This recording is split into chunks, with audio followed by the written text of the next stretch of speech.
মুনি আক্তার বলেন,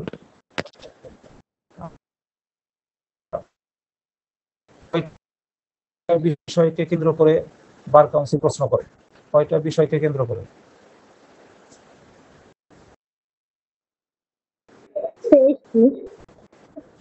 23টি। তার মধ্যে আজকে আমরা পড়ব কোন বিষয়, কোন বিষয়কে কেন্দ্র করে? আইনের ইতিহাস। এটা 1 মিনিট সময় দিলাম, 1 মিনিট সময়ের মধ্যে আইনের ইতিহাস, আইনের ইতিহাস, আইনের ইতিহাস এটা একটু মুখস্থ করতে থাকেন। আর ইতিহাস থেকে কি ধরনের প্রশ্ন করবেন সেটা আমি আপনাদের গ্রুপে পাঠিয়ে দিচ্ছি।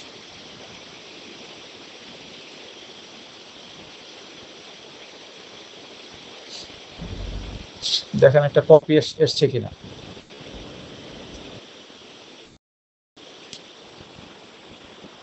এসছে একটা কপি? জি স্যার। জি স্যার। এই এত বেশি ইতিহাস জেনেও কোনো লাভ নাই, আগে যে কোনো জানতে হবে। একটা নীতি লিখতে পারে, আমার একটা নীতি, এইটা সব নীতিটা হচ্ছে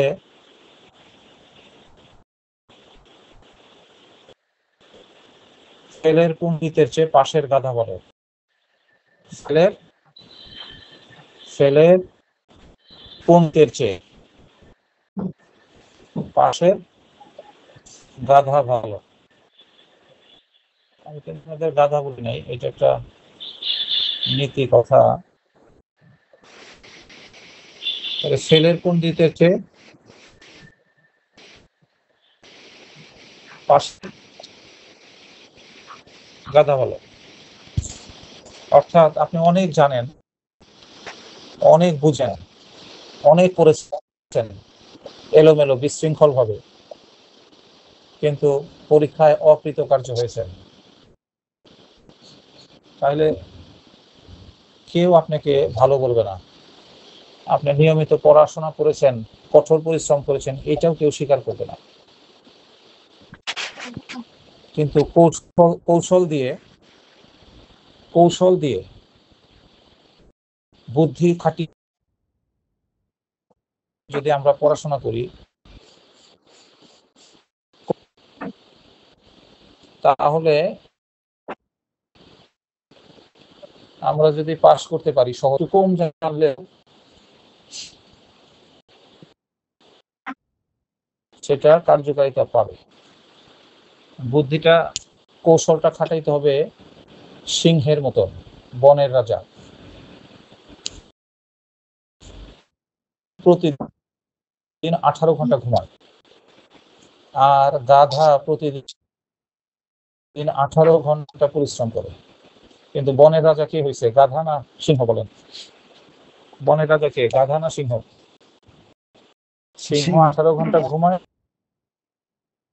আর গাধা 18 ঘন্টা পরিশ্রম। গাধা কেন বনের রাজা? কারণ সিংহ একটা বুদ্ধি খাটিয়ে সে হয়েছে। সিংহ কেন বনের রাজা, এটা নিয়ে একদিন স্টাডি করবেন, তাহলে অনেক কিছু জীবনে শিখতে পারবেন। ঈগল পাখি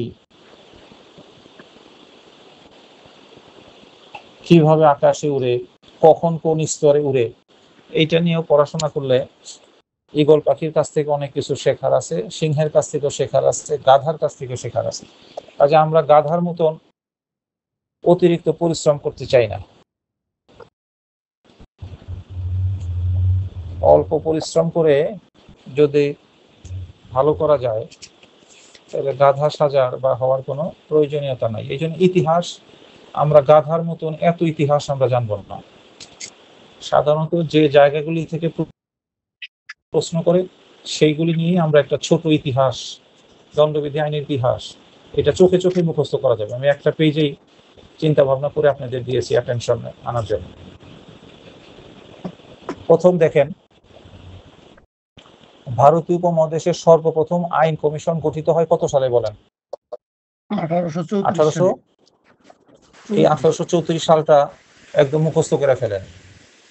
30 সেকেন্ড সময়ে কমপক্ষে 30 বার সবাই উচ্চারণ করেন 1834, 1834, 1834, 1834। দণ্ডবিধি আইনের ইতিহাসে প্রথম সাল কিন্তু এটা। বাঙালি জাতির ইতিহাসে যেমন প্রথম সাল হচ্ছে 1952 ভাষা আন্দোলন, সর্বশেষ হচ্ছে 71 মুক্তিযুদ্ধ।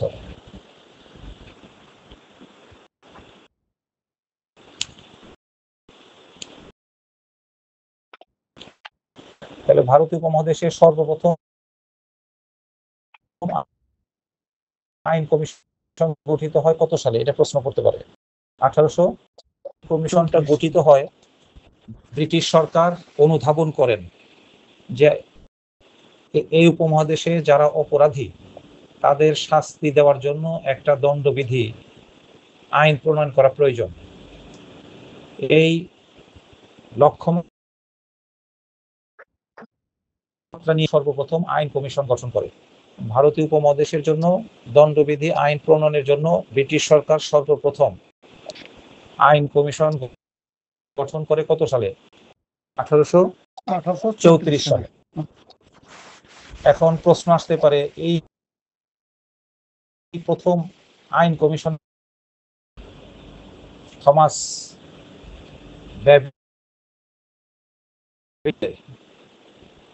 এটা একটু মুখস্থ করেন। আর এই আইন কমিশনের 3 জন কমিশনার ছিলেন। এই 3 জন কমিশনের নামও মুখস্থ রাখতে হবে। এই জন্য আপনাদের 1 মিনিট সময় দেওয়া গেল। 1834 সালের আইন কমিশনের সর্বপ্রথম আইন কমিশনের চেয়ারম্যানের নাম এটা বেশি আসে, আবার মাঝখানে ওই 3 জন আসতে পারে। ছিলেন কয়জন ছিলেন? যদি কয়জন আসে, 2 জন, 3 জন, 4 জন না 5 জন, তাহলে বলবেন 3 জন। কি প্রশ্ন আসবে সেটা কিন্তু আমি বলতে পারবো না। আমি আপনাদের একটা ক্ষেত্র পর্যন্ত পড়াইতে পারবো, যে ক্ষেত্রের পরিসর থেকে প্রশ্ন আসতে পারে। 100-র মধ্যে 100টা কমন আপনাদের ফেলে দেওয়া যাবে না। তাহলে আপনাকেও সারাদিন পড়তে হবে, 24 ঘন্টার মধ্যে 24 ঘন্টা। আর শিক্ষক হিসাবে আমাকেও 24 ঘন্টা প্রতিদিন 24 ঘন্টাতে নিশ্চয়তা থাকতে পারে। 70-80টা কমন করলে যথেষ্ট।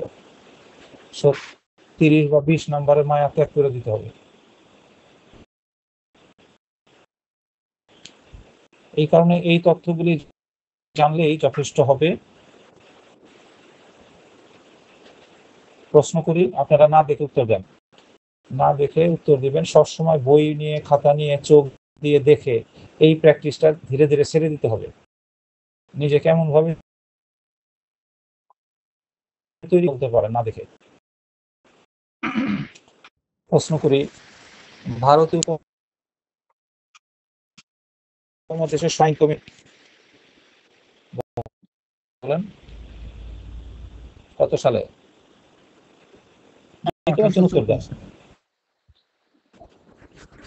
1834 সালে।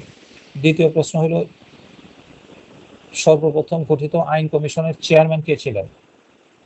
Thomas Babington ম্যাকুলে। 3 নম্বর প্রশ্ন হচ্ছে, আইন কমিশনের কমিশনার ছিলেন কয়জন?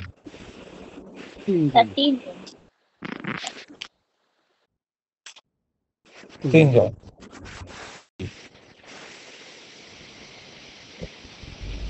এর মধ্যে কি লিটন স্যার আছে না নাই? লিটন স্যার কি আইন কমিশনের চেয়ারম্যান ছিল? না স্যার। কেমনে বুঝলেন ছিল না? যে এটা কিভাবে বুঝলেন? স্যার 3 জনের নাম তো দেওয়া আছে।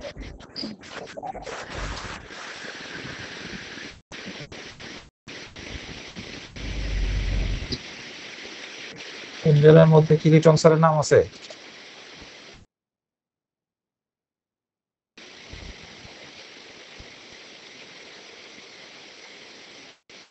না স্যার।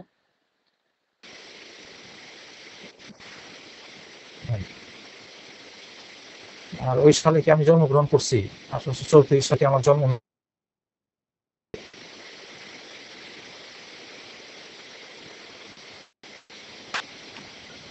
আচ্ছা তো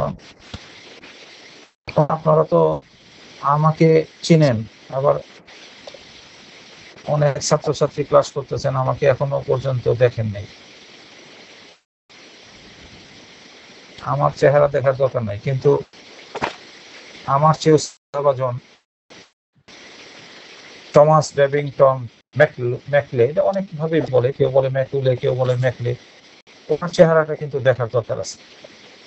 চেহারাটা পাঠাইছি কিনা বলেন?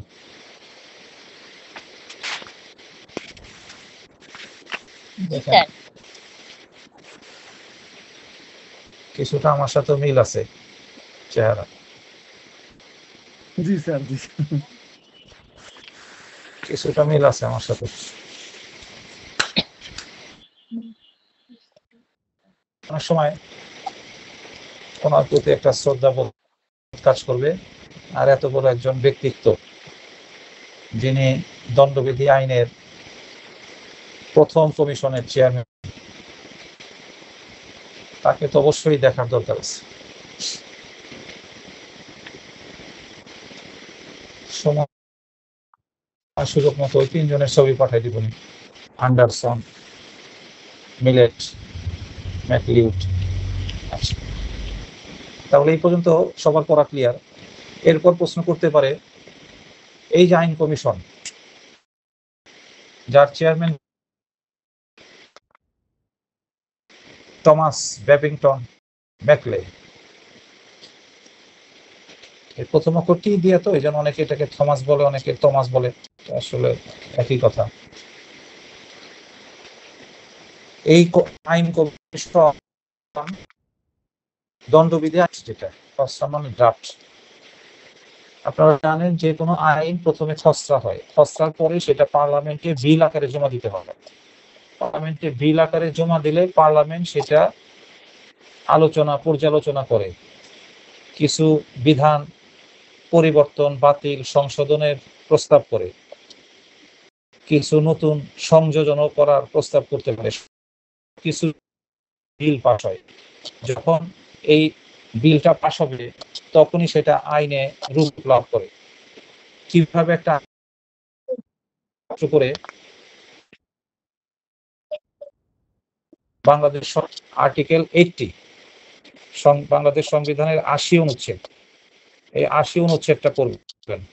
এই 80 অনুচ্ছেদের মধ্যে কিন্তু law making procedure of our country, আমাদের দেশের আইন প্রণয়ন প্রক্রিয়া, কিভাবে আইন প্রণয়ন হয়, এটা তো একজন আইনের ছাত্র বা সফল ভবিষ্যৎ আইনজীবী হওয়ার জন্য আইন কিভাবে প্রণয়ন হয় এটা জানতে হবে আপনাকে। কারণ সম্ভাবনা ছাত্রদের মধ্যেই বিরাজ করে। আজকে আইনের ছাত্র, শিক্ষানবিশ আইনজীবী, কালকে আপনি আইনমন্ত্রী হতে পারেন, পার্লামেন্ট মেম্বার হতে পারেন, স্বরাষ্ট্রমন্ত্রী, প্রধানমন্ত্রী পর্যন্ত হইতে পারেন, ভাগ্য যদি থাকে। আসিফ মাহমুদ যদি উপদেষ্টা হয়ে যেতে পারে, ভাগ্য। তার চেয়ে তো আপনারা ভাগ্যেও এটা থাকতে পারে। তখন পার্লামেন্টে গিয়ে কিন্তু আইন প্রণয়ন প্রক্রিয়ায় আপনাকে অংশগ্রহণ করতে হবে। আগে ভাগে থেকে যদি জ্ঞান না থাকে, আর আপনি যে জ্ঞানী এটা যদি জানা না থাকে, তাহলে কিন্তু আপনাকে কখনোই আইনমন্ত্রী বানাবে না। আইনমন্ত্রী একটা দল তাকেই বানাবে যাকে আইনজীবী হিসাবে যোগ্য মনে করবে।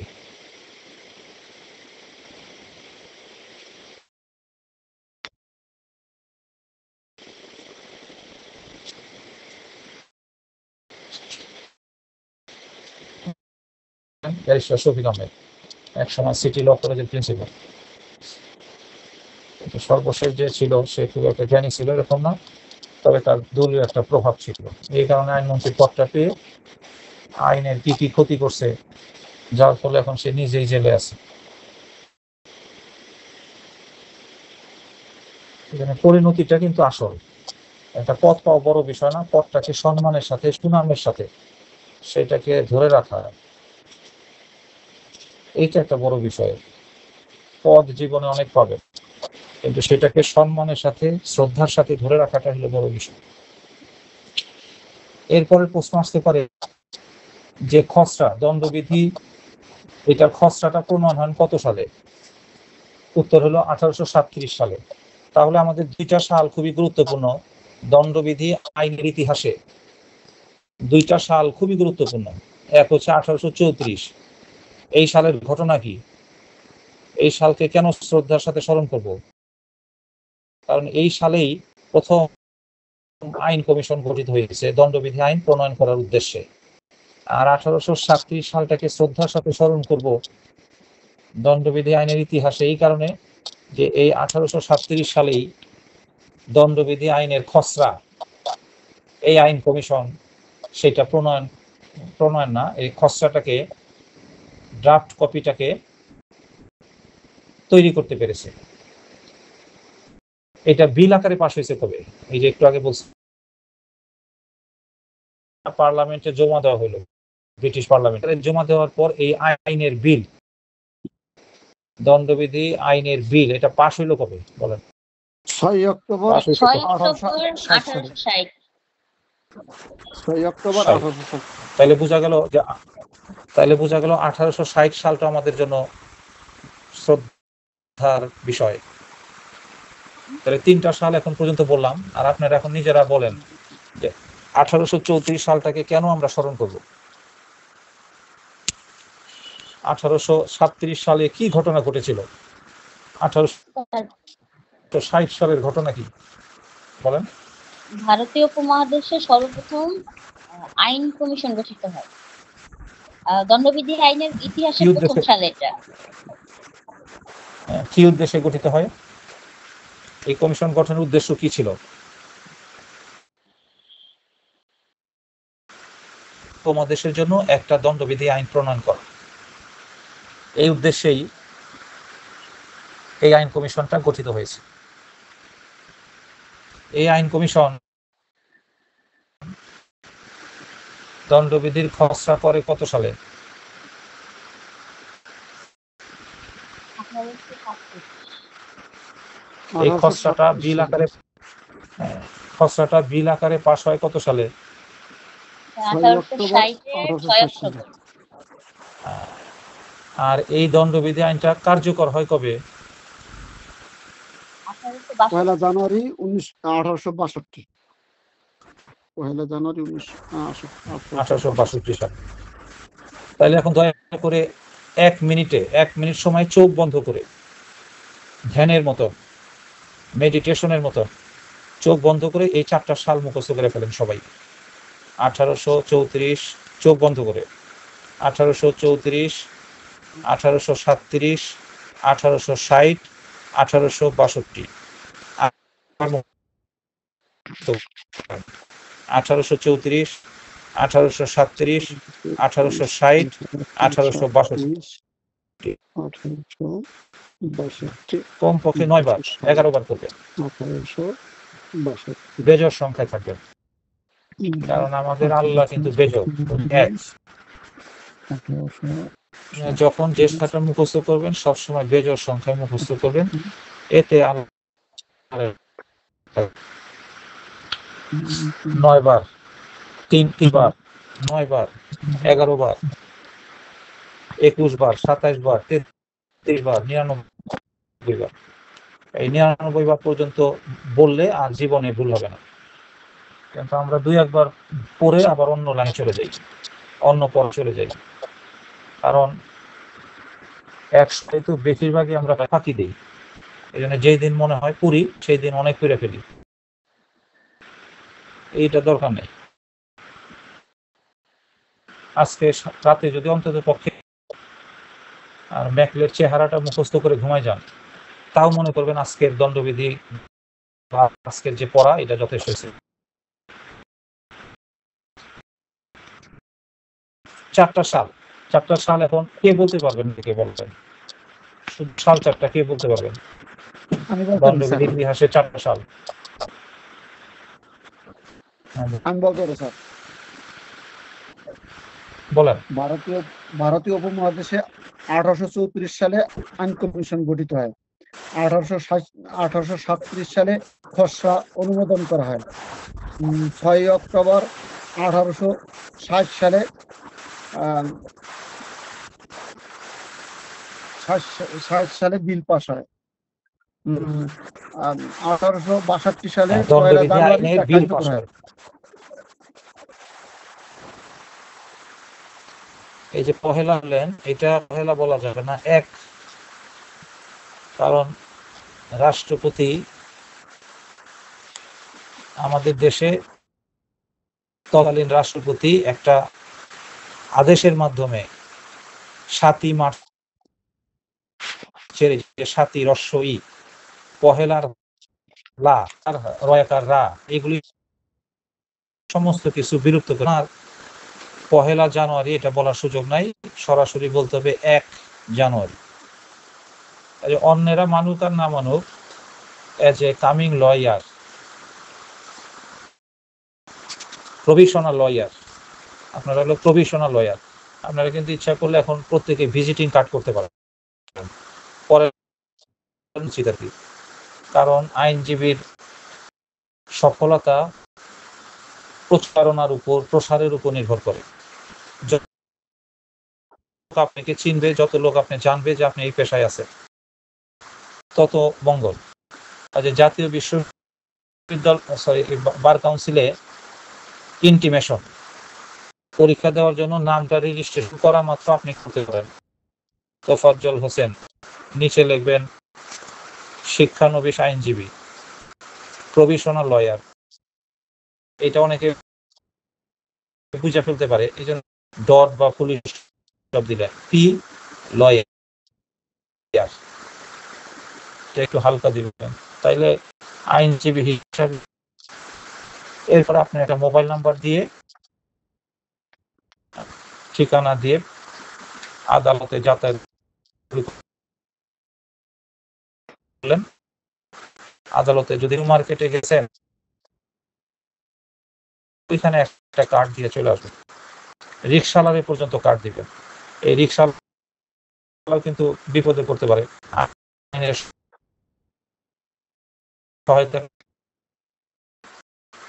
রেখে দিবেন। তখন ওই আপনার নাম্বারে রিং করবে যে আপনি আইনজীবী, ল ইয়ার মানেই তো আইনজীবী, তা আপনারা তো ল ইয়ার হয়ে গেছে। মুনিয়া হয় না এখনো, মুনিয়া কেবল ফাইনাল পরীক্ষা দিয়ে এখন রেজাল্টের অপেক্ষায়। কিন্তু আমার খুবই পরিচিত, প্রিয় এবং ঘনিষ্ঠ, যার ফলে আগেই যোগদান করেছি। কাজে অজুহাত নেওয়া যাবে না, ভর্তি হব, পড়াশোনা বাছাই করবেন, এত সময় নাই। যে স্যারকে আপন মনে করবেন, যে স্যার কাছের মনে করবেন, ওই স্যারের কাছে পড়বেন। কম বেশি বিষয়গুলো নিজেকে ভালো দিতে হবে। যে যদি নিয়মিত পড়াশোনা করেন, তাহলে স্যারের কাছে না গেলেও হবে, অথবা যে কোনো একটা কাছে গেলেও হবে। আর যদি পড়াশোনা না করেন, তাহলে আমি কেন, থমাস এই ম্যাকলের কাছে গিয়ে পড়াশোনা করলেও লাভ নেই।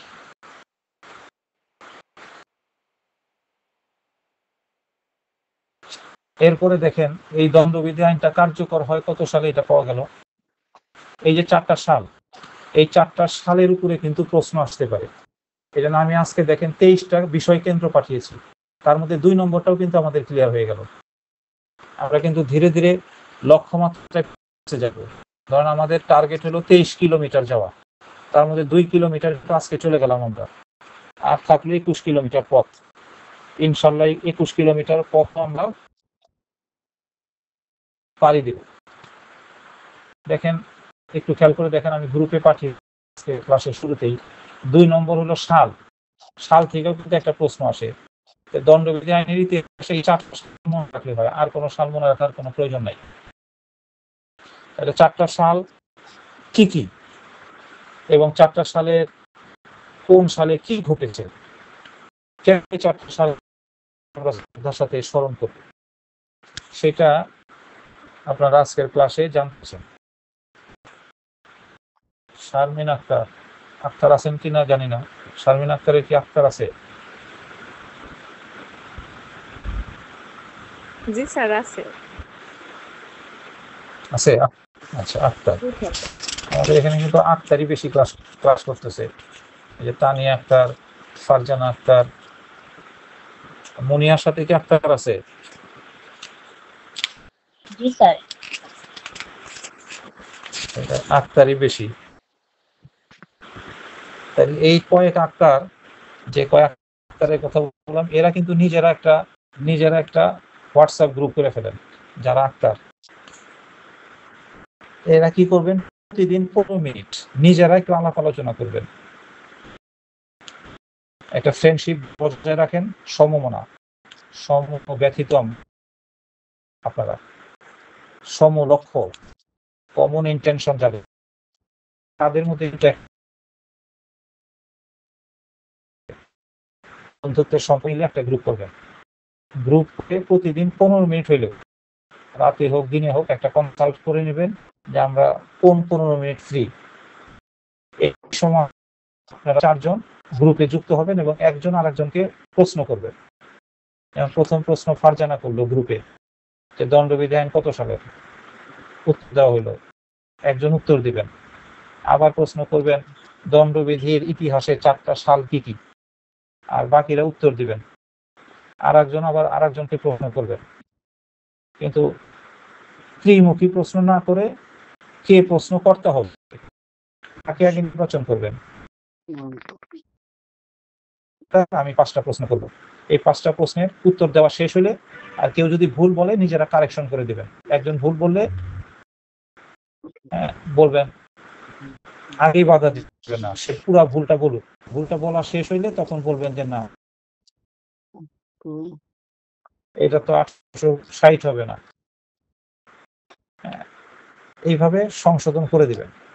তাইলে দেখা যাবে প্রতিদিন যদি 15 মিনিট করে এই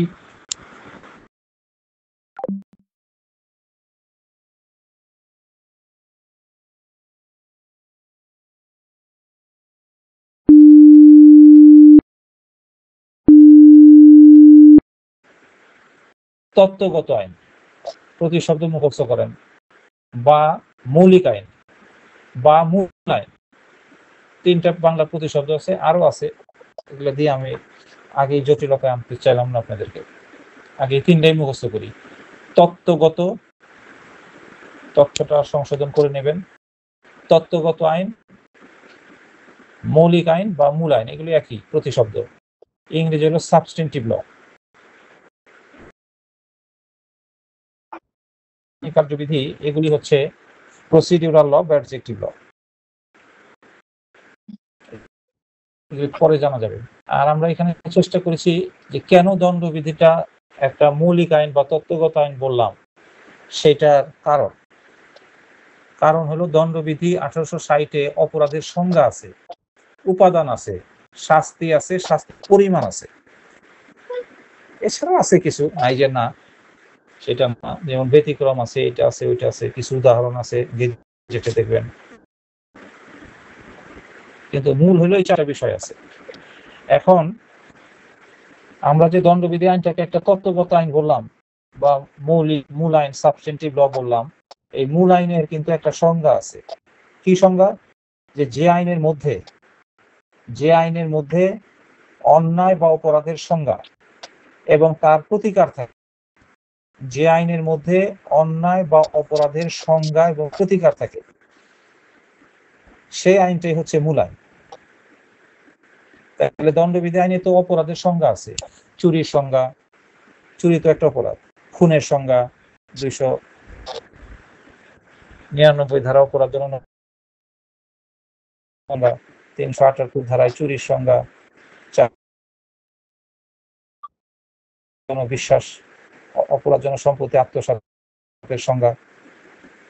এইভাবে দণ্ডবিধি আইনে যে 511টা ধারা আছে তার মধ্যে দেখবেন বেশ কিছু ধারায় অপরাধের সংজ্ঞা আছে, বিভিন্ন প্রকার অপরাধ। পাশাপাশি দণ্ডবিধি আইনে কিছু শাস্তির ধারাও আছে। 302 ধারা খুনের শাস্তি, 304 ধারা অপরাধজনক নরহত্যার শাস্তি, শাস্তি 395 ধারা ডাকাতির শাস্তি।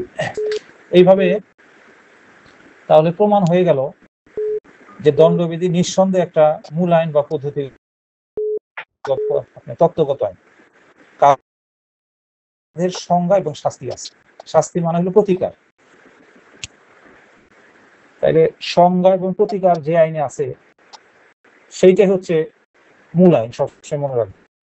আর যে আইন মূল আইনকে কার্যকর করে, যে আইন মূল আইনকে কার্যকর করে, বাস্তবায়ন করে, সেই আইনটাকে আমরা বলি পদ্ধতিগত আইন।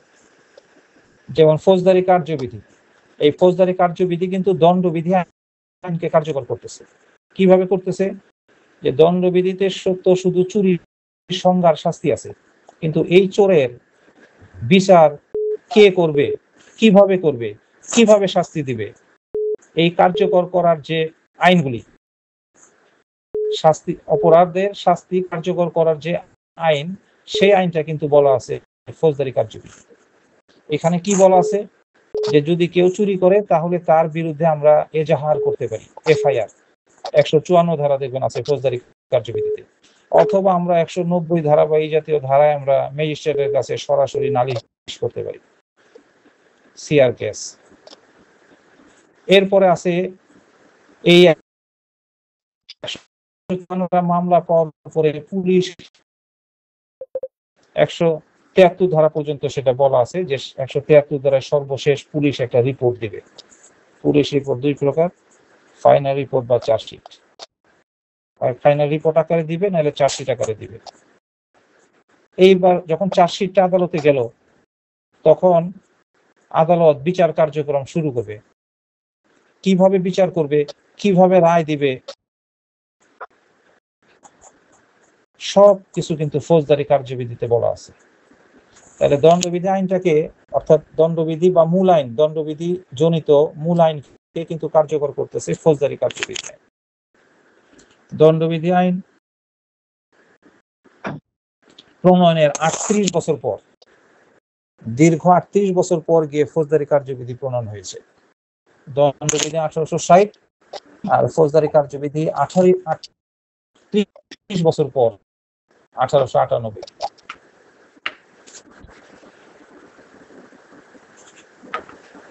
তাহলে যেহেতু দণ্ডবিধি আইনে অপরাধের সংজ্ঞা এবং শাস্তি আছে, সেটা এটা এখন থেকে আমি কেন পড়াতে আমি বলি, আর না হলে কিন্তু শেষ রক্ষা হবে না।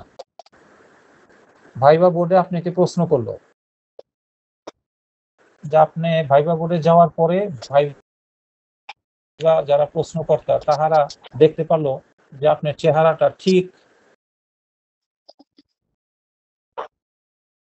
এই টম ম্যাকলের মতো, তখন কিন্তু আপনাকে প্রশ্ন করবে যে দণ্ডবিধি আইনকে কেন মূল আইন বলা হয়। দণ্ডবিধি আইনকে কেন মূল আইন বলা হয়, এটা বাংলাদেশের কয়জন ছাত্র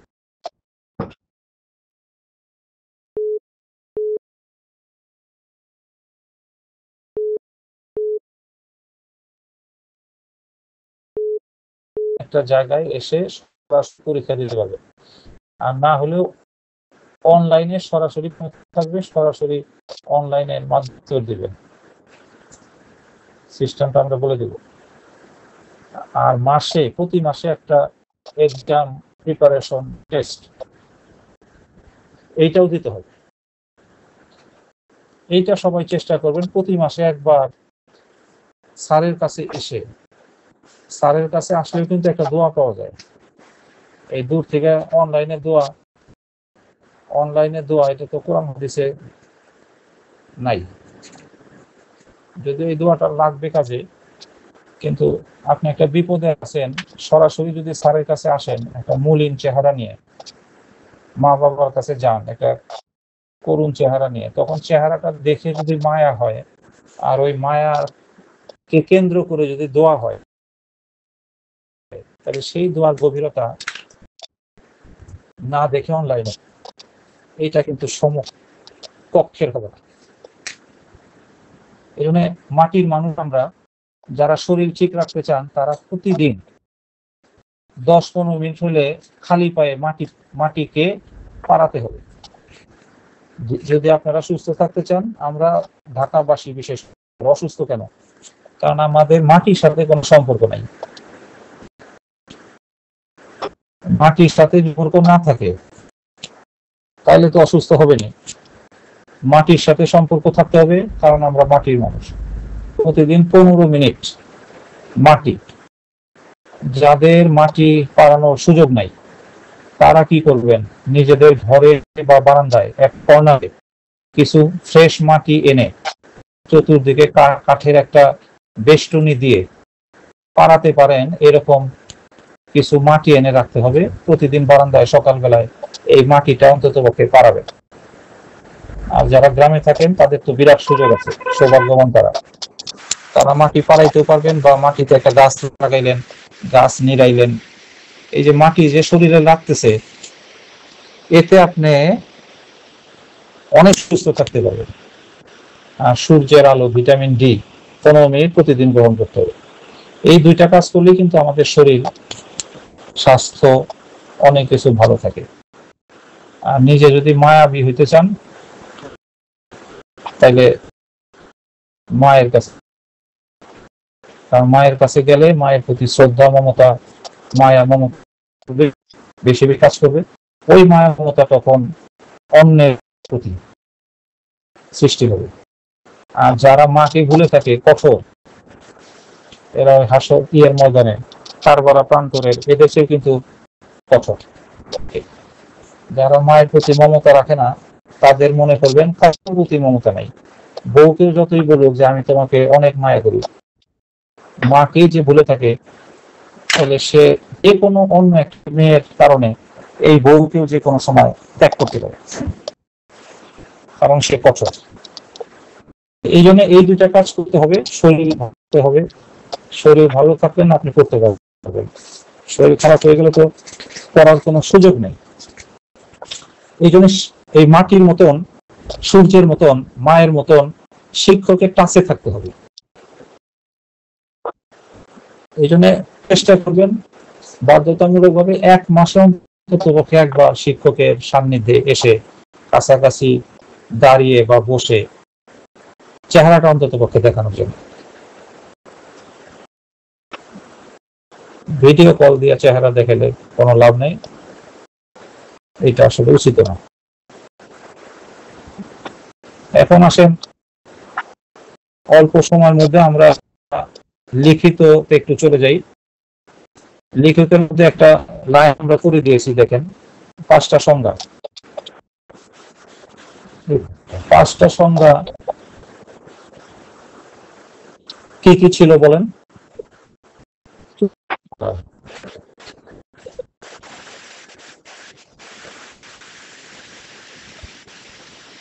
সংজ্ঞাগুলো কোথায়? চুরি, বলপূর্বক গ্রহণ, তারপরে হচ্ছে ডাকাতি, দোষিতা, আর হচ্ছে চোরমাল। 5টা সংজ্ঞা দেওয়া ছিল। 5টা সংজ্ঞা দেওয়া ছিল। কেউ একজন না দেখে বলেন, এই থমাস বেবিংটন ওনার কি দাড়ি আছে না নাই? চোখ বন্ধ করে বলেন, বেবিংটনের কি দাড়ি আছে না নাই? নাই নাই। লিটন স্যারের কি দাড়ি আছে? না স্যার। এইভাবে সব দিক থেকে চিন্তা করলে দেখবেন যে আমার সাথে ভালোই মিল আছে ওনার। ব্যাবিংটনের মাথাতেও দেখবেন চুল কম, আমার মাথাতেও কিছু চুল কম।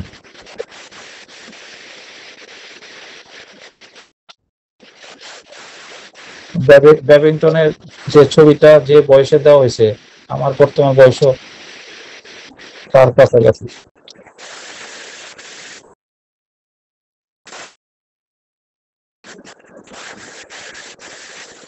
সব দিক থেকেই একটা মিল পাওয়া যাচ্ছে ব্যাবিংটনের সাথে আমারও।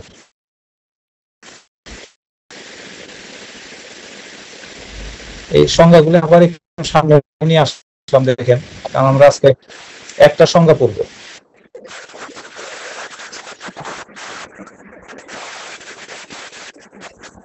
গতকাল চুরির সংজ্ঞাটা সম্ভবত পড়েছিলাম।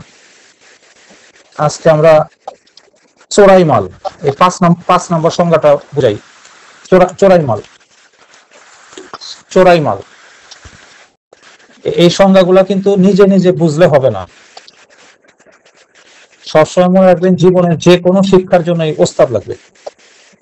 আমারে আপনি পছন্দ নাও করতে পারেন, আমার কাছে আপনি না পড়েন, মন না চাইলে অন্য স্যারের কাছে পড়েন, কিন্তু কারো না কারো কাছে পড়তেই হবে। বিশেষ করে গান শিখতে চান, সুর তাল লয় যদি শিখতে চান, তাহলে ওস্তাদ লাগবে, সুর সাধক লাগবে, এছাড়া গান শেখা যাবে না। ইন্দ্র কিশোর বলেন, সাবিনা ইয়াসমিন, রুনা লায়লা, লতা, কিশোর কুমার, জগন্ময় মিত্র, পিন্টু ভট্টাচার্য, এগুলি সবই কিন্তু ওস্তাদ আছে।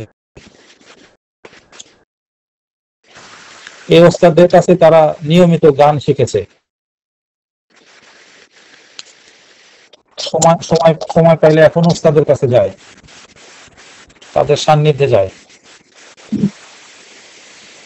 আমরা হয়তো সময় পেলে রুনা লায়লাকে দেখতে যাই একটা অনুষ্ঠানে, আর রুনা লায়লা সময় পাইলে চলে যায় তার ওস্তাদের কাছে, গিয়া প্রথমেই পায়ে ধরে সালাম করে তার দোয়া কামনা করে। এখন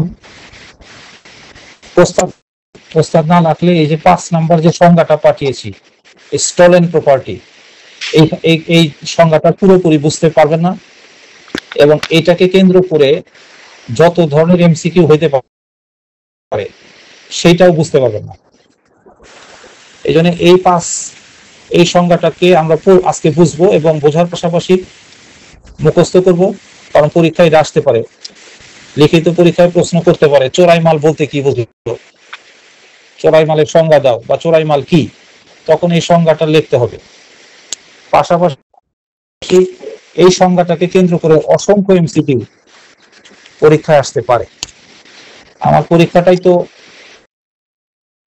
তিনটাকে একটা পরীক্ষা ধরতে হবে, কি 3টা পরীক্ষাকে একটা পরীক্ষা ধরতে হবে। এই জন্য আমরাই কিন্তু প্রথম যারা একবারে 3টা ক্লাস একসাথে ধরেছি, এমসিকিউ, রিটেন, ভাইভা, 3টা ক্লাস প্রতিদিন আমরা করব। যখন যে ক্লাস থাকবে একসাথে 3টা মডেল টেস্টের যে প্রশ্ন হবে, মাসিক যে পরীক্ষা দিবেন, এইখানে 3টা পরীক্ষার প্রশ্ন আমরা একসাথে দিব। এমসিকিউ বেশি দিব, লিখিত একটু কম দিব, তার চেয়ে একটু কম দিব ভাইভা, কিন্তু প্রশ্নপত্রে 3টা প্রশ্নই থাকবে। এখন দণ্ডবিধি আইন এটা প্রত্যেকে বের করে গ্রুপ থেকে দেখে চোখ দিয়ে দেখেন আর আমারটা বোঝেন আর কি।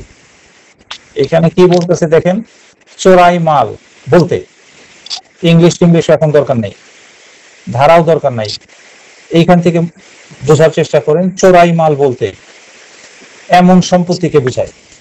তাহলে এক কথায় চোরাই মাল মানে কি? মাল মানে সম্পত্তি, এটা তো বুঝেন। মাল মানে কি? মাল মানে হলো সম্পত্তি। এই জন্য আমরা সংজ্ঞার মধ্যে বলেছি যে চোরাই মাল বলতে এমন সম্পত্তিকে বোঝায়। চোরাই মাল বলতে এমন সম্পত্তিকে বোঝায়। এই সংজ্ঞাটা কিন্তু 410 ধারা, যেটা গেজেট, আজকে ক্লাস শেষ করার পরে 10 ধারাটা দেখবেন, 410, দেখবেন যে সেখানে কত কঠিন করে লেখা আছে। এই কঠিনের কারণে কিছু বোঝা যায়, কিছু বোঝা যায় না। আর এই গেজেটটা দেখে যারা বাজারে বই লিখেছে, ওরা না বুঝে এই সংজ্ঞাটাকে আরো কঠিন করছে। না বুঝে একটা কাজ করলে কিন্তু সেটা আরো কঠিন হয়। আমরা দেখেন সহজভাবে বোঝানোর চেষ্টা করেছি যে চোরাই মাল বলতে এমন সম্পত্তিকে বোঝায়, কমার পরে হচ্ছে যে সম্পত্তির দখল হস্তান্তর হয়েছে, যে সম্পত্তির দখল হস্তান্তর হয়েছে, যে সম্পত্তির দখল হস্তান্তর হয়েছে। এখন সম্পত্তির দখল হস্তান্তর না হইলে কিন্তু এটা চোরাই মাল হবে না। সম্পত্তির দখল হস্তান্তর হয়েছে, এখানে কয়টা ভাব আছে একটু ফারজানা ম্যাডাম গুনেন তো, কয়টা মাধ্যমে সম্পত্তির দখল হস্তান্তর হইলে সেটাকে চোরাই মাল বলবো? কয়টা ভাবে? 1 হলো চুরি, 2 হচ্ছে বলপূর্বক আদায়। এই জায়গায় কিন্তু এই শাসনাটা আর কি, এই জায়গায় আপনার এই রুনা লায়লার ওস্তাদের মতন আপনার আইনের ওস্তাদ লাগবে, যে কয়টা মাধ্যমে চোরাই মাল হয় একটা সম্পত্তি। যদি চুরি করেন বা বলপূর্বক আদায় বা দস্যুতা বা অপরাধমূলক সম্পত্তি আত্মসাৎ বা অপরাধমূলক বিশ্বাসভঙ্গ, এই 5টা মাধ্যম মুখস্থ করে ফেলতে হবে। যে কয়টা মাধ্যমে একটা সম্পত্তি দখল হস্তান্তর করলে সেটা চোরাই মাল হবে। এটা যদি এমসিকিউ করে যে কয়টা মাধ্যমে সম্পত্তি দখল হস্তান্তর করলে সেই সম্পত্তি চোরাই মাল হবে, কয়টা মাধ্যমে বলেন? এই 5টা কি কি? 5টা কি কি একটু শ্রদ্ধার সাথে ফর হোল লাইফ, সারা জীবনের জন্য মুখস্থ করে। পড়া কিন্তু একদিনের জন্য না। এমন ভাবে নিজেকে তৈরি করবেন যাতে সব সময় আপনি বলতে পারেন। এই পাঁচটা কি কি বলেন? বলেন কি কি? চুরি, বলপূর্বক আদায়, আদায়, জি বলপূর্বক আদায়,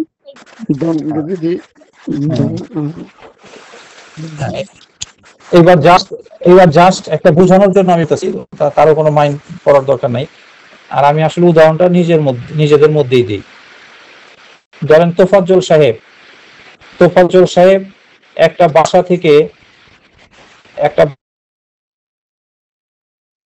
বাসা থেকে কিছু স্বর্ণালংকার চুরি করে সেটা রাখলো ফারজানা ম্যাডামের কাছে হস্তান্তর আকারে, ফারজানা ম্যাডামের নিকট হস্তান্তর করে ফারজানা ম্যাডামের বাসায় রাখলো।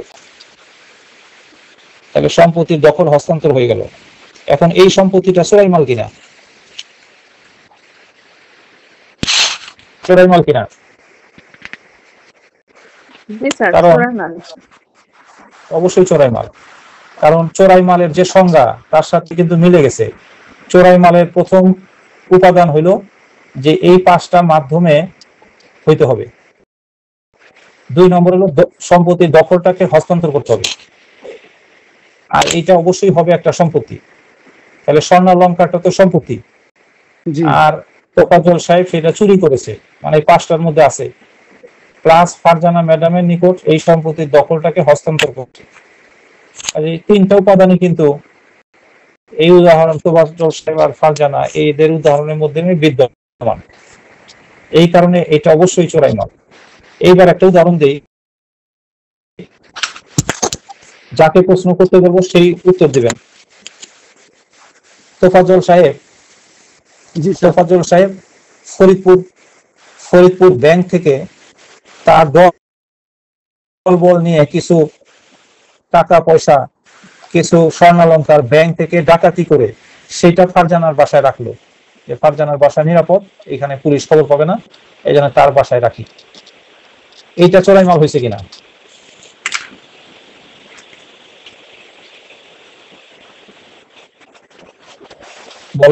বলেন এটা কে বলবেন? তানিয়া আক্তার বলেন, এটা চোরাই মাল হয়েছে কিনা? তোফাজ্জল সাহেব ব্যাংক ডাকাতি করে সেইখান থেকে কিছু টাকা স্বর্ণালংকার সহ সেটা ফারজানা ম্যাডামের কাছে রাখছে ওনার বাড়িতে, এটা চোরাই মাল হয়েছে কিনা? এই স্বর্ণালংকার, ব্যাংকের এই ডাকাতি করা স্বর্ণালংকার গুলি চোরাই মাল কিনা, এই হলো আমার প্রশ্ন। এখানে তো ডাকাতির উল্লেখ নেই, তাহলে এটা কিন্তু হবে না চোরাই মাল। এটা কখনো চোরাই মাল হবে না। এই 5টার বাইরে যদি কেউ বলে ডাকাতি করে, প্রতারণা করে, জালিয়াতি করে,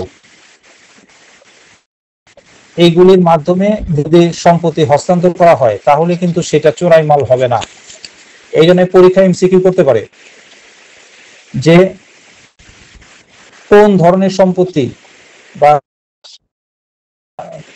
কোন পদ্ধতিতে সম্পত্তি চোরাই মাল হবে। কত এলো প্রতারণার মাধ্যমে কি হবে চোরাই মাল? হবে কিনা বলেন? এই 5টার মধ্যে প্রতারণার আছে না? মানে বিষয়টাকে সহজভাবে চিন্তা করতে হবে। এই যে একটু আগে যে প্রশ্ন করেছিলাম যে ভারতীয় উপমহাদেশের সর্বপ্রথম আইন কমিশনের চেয়ারম্যান কে? এখানে কত দিল লিটন স্যার? বা কমিশনার কে? এই 3 জনের মধ্যে দিল লিটন স্যার। লিটন স্যার যে কমিশনার না, তার তার জন্য আমাদের জ্ঞান আছে কি? আমাদের জ্ঞান আছে যে এই তিনজন, তার মানে এই তিনজন ব্যক্তি ছাড়া যদি বর্তমানে আমেরিকার প্রেসিডেন্টের নামও দিয়া বসে, তাইলে ওনাকে খুশি করার জন্য ওনার নামে বৃত্ত ভরাট করা যাবে না, কারণ আমেরিকার প্রেসিডেন্টের নাম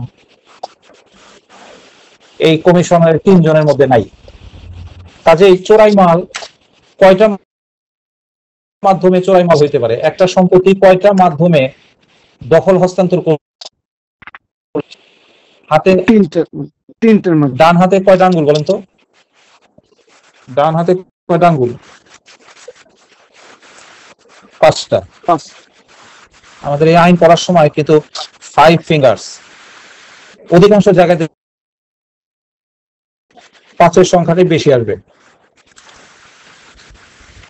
তাহলে কয়টা মাধ্যমে কোন সম্পত্তির দখল হস্তান্তর করলে সেটা চোরাই মাল হবে? কয়টা মাধ্যমে বলেন? না দেখে এবার বলেন একজন, কে পারেন দেখি।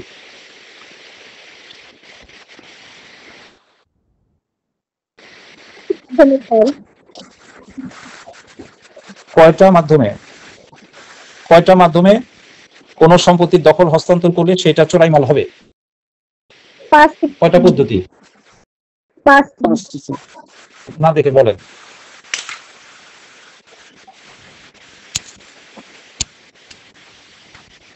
বলেন, যে কোনো একজন বলেন।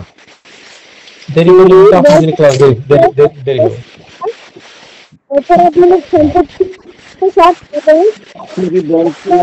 দস্যুতা,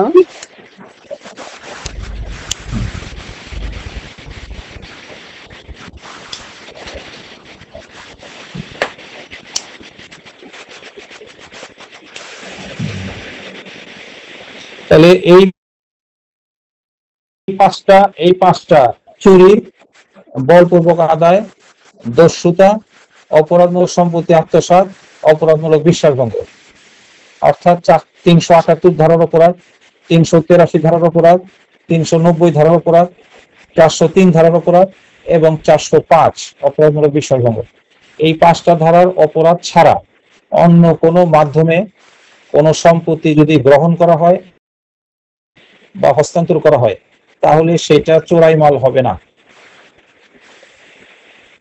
কাজে পরীক্ষায় যদি বলে প্রতারণার মাধ্যমে, ডাকাতির মাধ্যমে, এগুলির মাধ্যমে কোনো সম্পত্তি গ্রহণ বা হস্তান্তর করলে সেটা চোরাই মাল হবে না। তাহলে এই সংজ্ঞাটা কি খালি নিজে নিজে দেখলে হবে না ওস্তাদ লাগবে বলেন?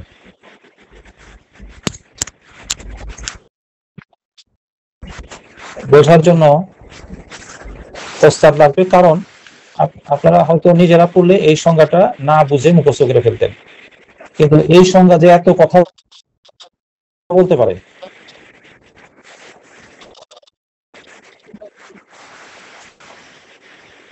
আরো কথা বলতে পারে এই সংজ্ঞা বা এই 410 ধারা, কিন্তু সব কথা তো আপনার প্রয়োজন নাই পরীক্ষার জন্য।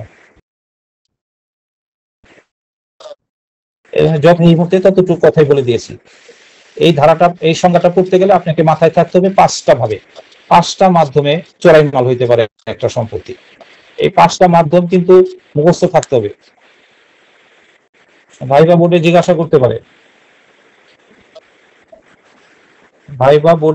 করতে পারে, যে চোরাই মাল, একটা সম্পত্তি চোরাই মাল হইতে পারে কয় ভাবে এবং ভাব কয়টা বলেন। অথবা ডাকাতির মাধ্যমে, আপনি বলবেন না ডাকাতির মাধ্যমে হইতে পারে না। যদি বলে কেন পারে না, তখন বলবেন 410 যে 5টা মাধ্যমের কথা বলা হয়েছে, এই 5টা মাধ্যমের মধ্যে ডাকাতির মাধ্যমের কথা বলা হয় নাই। কথাবার্তায় কিন্তু লজিক থাকতে হবে এবং সবসময় লফুল হবে। গায়ের জোরে, নেতার জোরে, এই গায়ের জোরে আর নেতার জোরে রাজনীতি করা যাবে, কিন্তু আইন আদালতে কাজ করা যাবে না।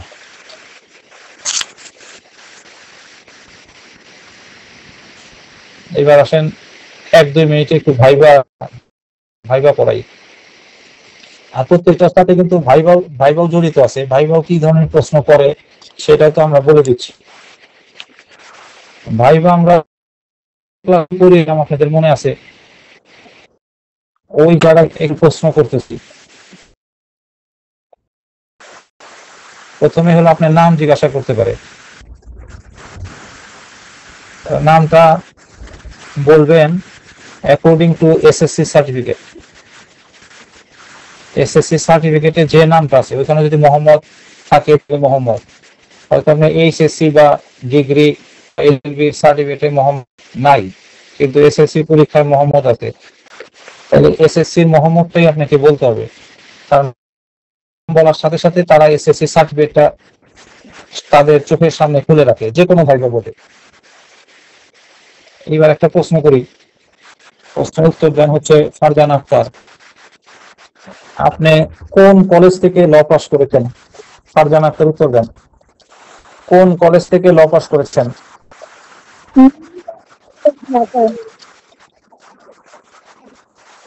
বলেন, কোন কলেজ থেকে ল পাস করেছেন? Bangabandhu law college. বঙ্গবন্ধুর নাম আপাতত না নেওয়াই ভালো আর কি। কেন না নেওয়া ভালো সেটা তো নিজেরা এই মুহূর্তে বুঝতেছেন। এক সময় বঙ্গবন্ধুর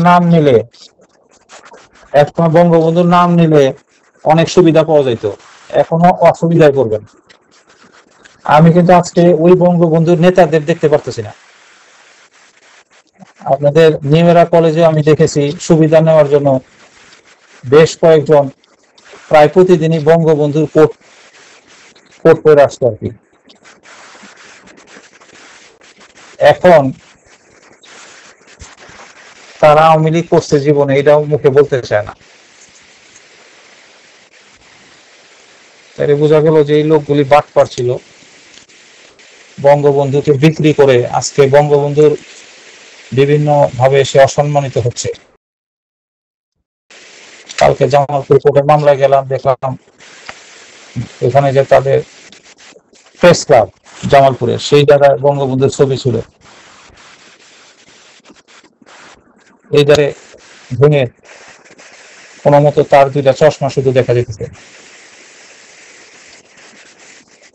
এই অসম্মান গুলা কিন্তু এই যে এরকম বাটপার যারা সারাদিন এরকম একটা কোট পরে আমি আওয়ামী লীগ করি এইগুলা করে করে দলটাকে বিক্রি করে এই পর্যায়ে দাঁড় করেছে। আপাতত বঙ্গবন্ধুর নাম আমরা না নেই, একটা ঝামেলা হইতে পারে।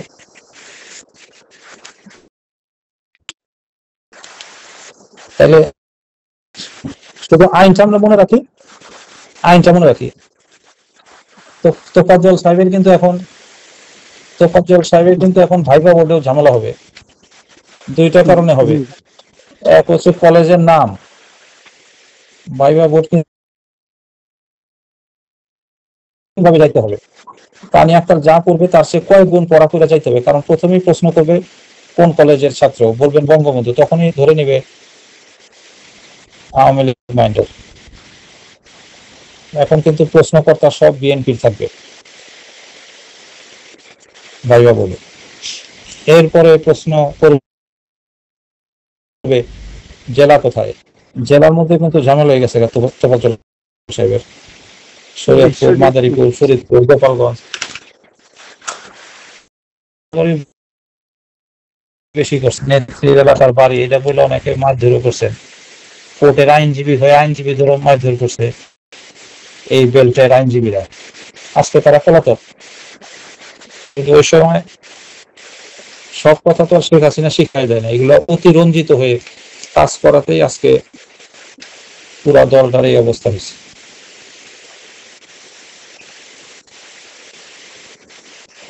তোফাজ্জল সাহেবের কিন্তু দুইটা নেগেটিভ পয়েন্ট আছে ভাইবা বোর্ডে ফেল করার কারণ হবে। একটা হলো বঙ্গবন্ধু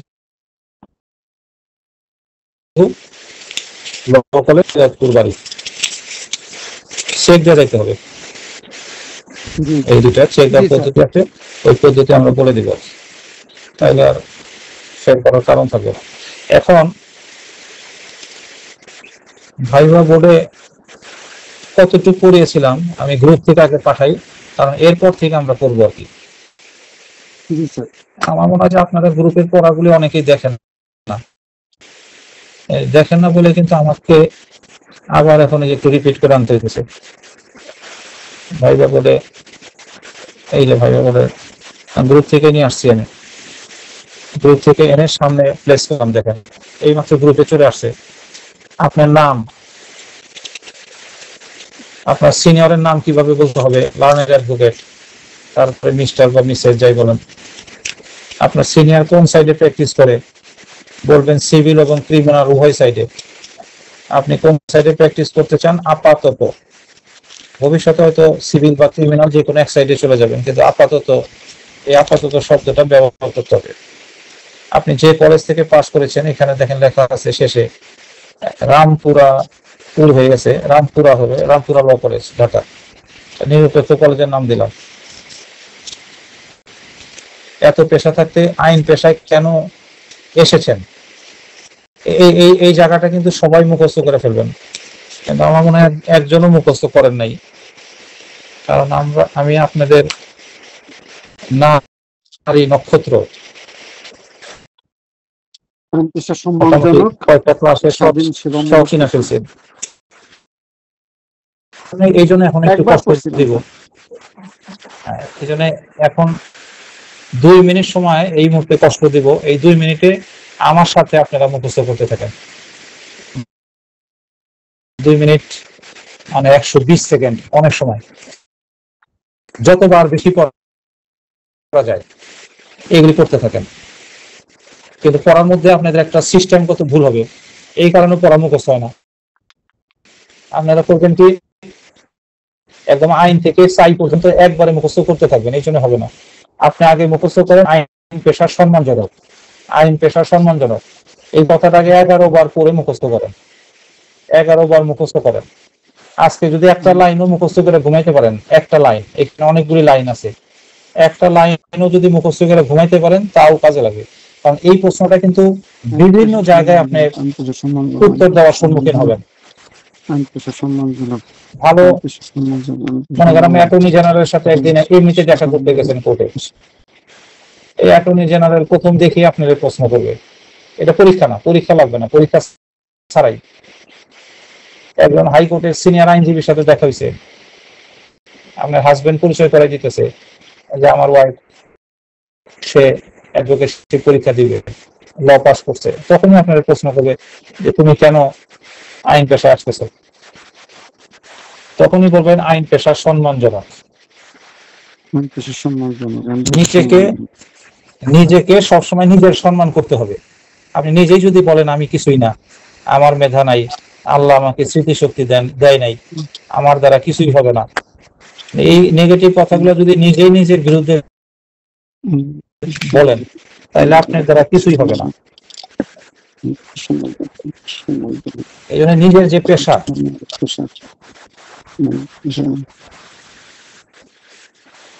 পেশাটা যদি মুসির কাজে হয়, এই মুসির কাজে মুসিকেও তার পেশাটাকে সম্মান দিতে হবে। আর সেই জায়গায় আপনি পৃথিবীর শ্রেষ্ঠ একটা পড়াশোনায় আসছেন, আইনের উপরে আর কোনো পড়াশোনা নেই।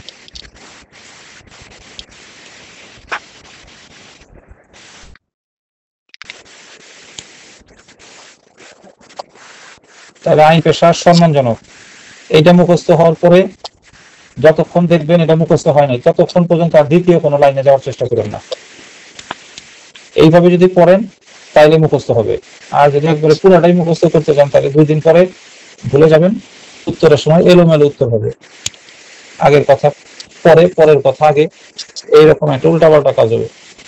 এখানে প্রথমেই বলবেন আইন পেশা সম্মানজনক, স্বাধীন সেবামূলক একটা পেশা। আর কথা বলার সময় আর্ট করে বলার চেষ্টা করবেন, বিশেষ করে খবর শুনবেন, ইংরেজি হলে বিবিসির খবর, আর বাংলা হলে দেখবেন বাংলাতে অনেকেই খবর পাঠ করে। এই খবর পাঠ করে এদের মধ্যে যে সবচেয়ে ভালো খবর পাঠ করতে পারে তার খবর মাঝে মাঝে শুনবেন, সে কিভাবে কথা বলে, তার কথা বলার ভঙ্গিটা কি, এই স্টাইল গুলা কিন্তু আপনাকে অবলম্বন করতে হবে। আমার এক ঘনিষ্ঠ বান্ধবী আমার সাথে ল পাস করেছে,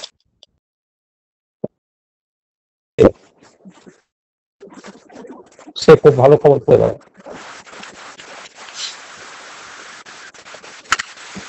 বিচারে না হোক, যে কোনো একজনকে পছন্দ হবে, তার খবর মাঝে মাঝে শুনবে, তাহলে সুন্দরভাবে গুছিয়ে। এবং যে কথাটা আমি বলেছি এটা কিন্তু একবারে দায় কমা ছাড়া উল্টা পাল্টা বলা যায়, এতে পৃথক আরো অসন্তোষ হবে, কি বলবে। আবার এই কথাটা যদি খুব সুন্দরভাবে বলেন যে আইন পেশা একটা সম্মানজনক পেশা, কথার মধ্যে যদি স্কেল মেনটেন করে কথা বলেন, ব্যক্তিত্ব নিয়ে কথা বলেন, সঠিক শব্দ উচ্চারণ করে কথা বলেন, উচ্চারণ কত সঠিক হইতে হবে, এই জন্য একটু সময় নিয়ে এটা মুখস্থ করে ফেলবেন, এইটা একটা। এরপরে আজকে দুইটা ভাইবা একটু বুঝাই দেই। সেটা হলো, আপনাকে বলতে পারে যে আপনি যে রামপুরা ল কলেজ ঢাকা থেকে পাশ করেছেন, LLB প্রিলিমিনারিতে কয়টা সাবজেক্ট ছিল? তাহলে সবাই কিন্তু কি করবেন, LLB প্রিলিমিনারিতে যে সাবজেক্ট গুলো ছিল 7টা পত্র, প্রথম পত্রের নাম আইন বিজ্ঞান, তারপরে দ্বিতীয় পত্র সেখানে 2টা বিষয়, চুক্তি আইন ও টট আইন, তৃতীয় পত্র মুসলিম আইন, চতুর্থ পত্রে 4টা বিষয়, ইকুইটি আইন, ট্রাস্ট আইন, সুনিধিকার আইন, হিন্দু আইন। আমি এগুলো লেখা গ্রুপে পাঠাই দিব, কিন্তু রাখতে হবে যে আমি যদি এই সাধারণ বিষয়গুলো পাঠাই দিই তাহলে তো সময় যাবে আমার। কিন্তু নিজেরা যদি এটা গ্রহণ করতে পারেন বা এক জায়গা থেকে কালেক্ট করতে পারেন যে আমার সিলেবাস বই আছে, সিলেবাস বইয়ের মধ্যে তো এগুলো আছে, তাহলে আমি একটা অসাধারণ কিছু পাঠাইতে পারি আপনাকে। এই জন্য কি করবেন, আপনারা যদি অবহেলাকারী হন তাহলে আমাকে একদম সবই লেখা দিতে হবে, দণ্ডবিধি 1860 এইটাও লেখা দিতে হবে আর কি। কিন্তু দণ্ডবিধি 1860 এটা তো লেখার কোনো প্রয়োজন নেই, সব জায়গায় পাওয়া যাবে। অবহেলা করলে আমাকে এটা পাঠাইতে হবে, এতে আপনাদের মূল্যবান সময় নষ্ট হবে, আর আমিও গুরুত্বপূর্ণ কিছু দিতে পারবো না, বা দিলেও কম দেওয়া হবে আর কি।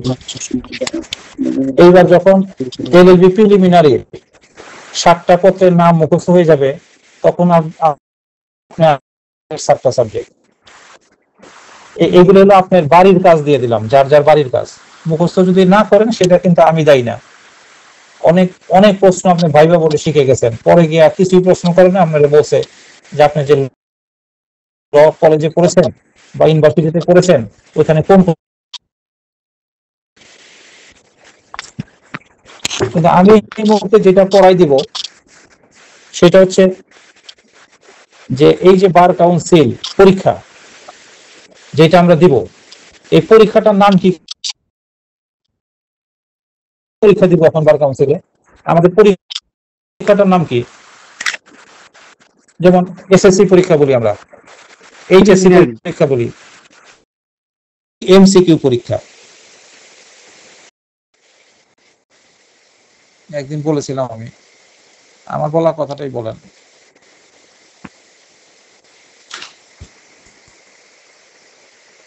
ভাইবা পরীক্ষা বলতে এমন পরীক্ষাকে বোঝায়। ভাইবা পরীক্ষা বলতে লেখা রাখতে পারেন, এগুলো তো কাজে লাগবে। আর আমি যা বলি সেটা অনেক জায়গায় পাবেন না আর কি।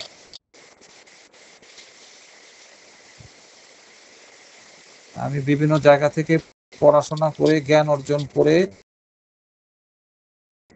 বুঝে একটা গবেষণা করে তারপরে একটা, যেটা আমি মনে করি যে আমার কাছে সহজ এবং আমি বা আমার ছাত্ররা সহজে মুখস্থ করতে পারবে। ভাইবা পরীক্ষার সংজ্ঞা যেটা দিচ্ছি এই মুহূর্তে, এটা বাংলাদেশ কেন পৃথিবীর কোথাও এই সংজ্ঞাটা পাবেন না, পাইলেও অন্যভাবে পাবেন, কঠিন আকারে পাবেন। যখন যা বলি সেটা একটু লেখা রাখার চেষ্টা করবেন, এটা কাজে লাগবে। ভাইবা পরীক্ষা বলতে এমন এক প্রকার পরীক্ষাকে বোঝায়। ভাইবা পরীক্ষা বলতে, আমি কিন্তু এখন আমার জ্ঞান থেকে বলে ফেলতেছি, এই জন্য কেউ এটা লিখে একটু গ্রুপে পাঠাই দিয়েন। অবসর সময় এটা আমি আবার কম্পিউটার কম্পোজ করে পরবর্তী ব্যাচের ছাত্রদেরকে একদম কম্পিউটার কম্পোজ আকারে পাঠিয়ে দিতে হবে। ভাইবা পরীক্ষা বলতে এমন এক প্রকার পরীক্ষাকে বোঝায়, যে পরীক্ষার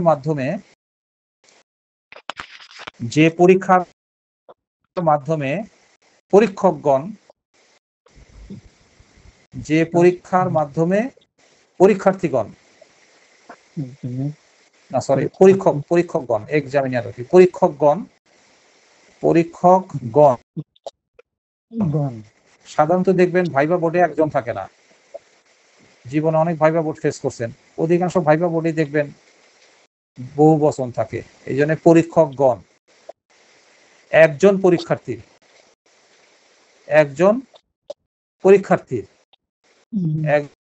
পরীক্ষার্থীর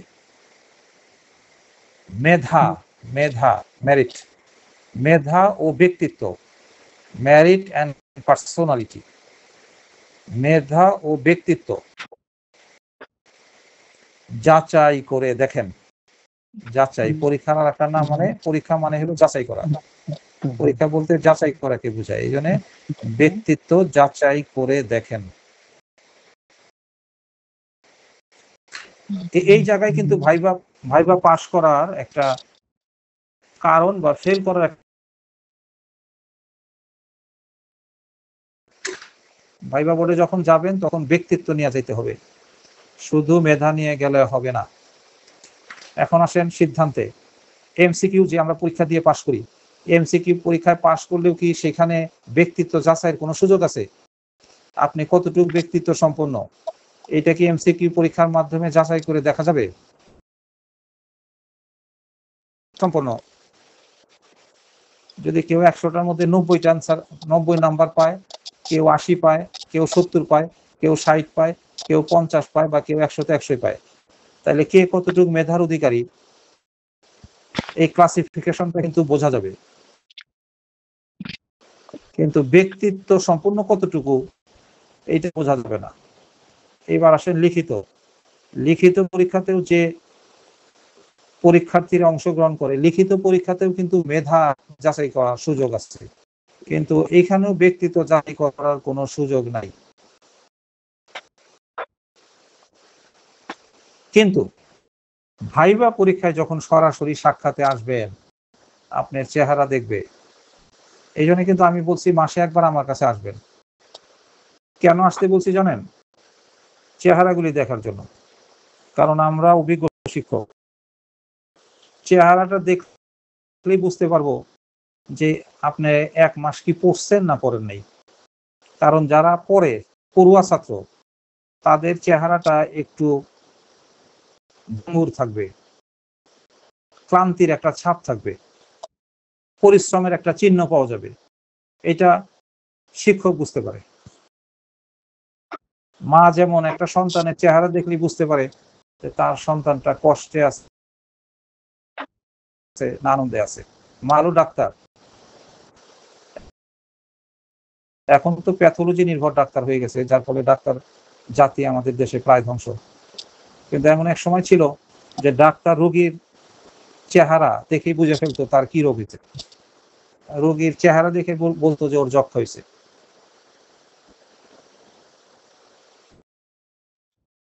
এইটার জন্য কোনো টেস্ট লাগতো না। এরকম একটা ডাক্তার আমার পরিচিত আছে খিলগা গোরান। তার কাছে গেলে সে কোনো প্যাথোলজি দিবে না, কিন্তু আপনার একদম দাঁত পর্যন্ত টোকায় দেখে। ওনার কাছে একটা হাতুড়ের মতন আছে, প্রত্যেকটা জয়েন্টে হাতুড়ি দিয়া বাড়ি দিয়া দেখবে অনুভূতি কি। সবকিছু করবে, প্যাথোলজির কোনো টেস্ট দিবে না। তাহলে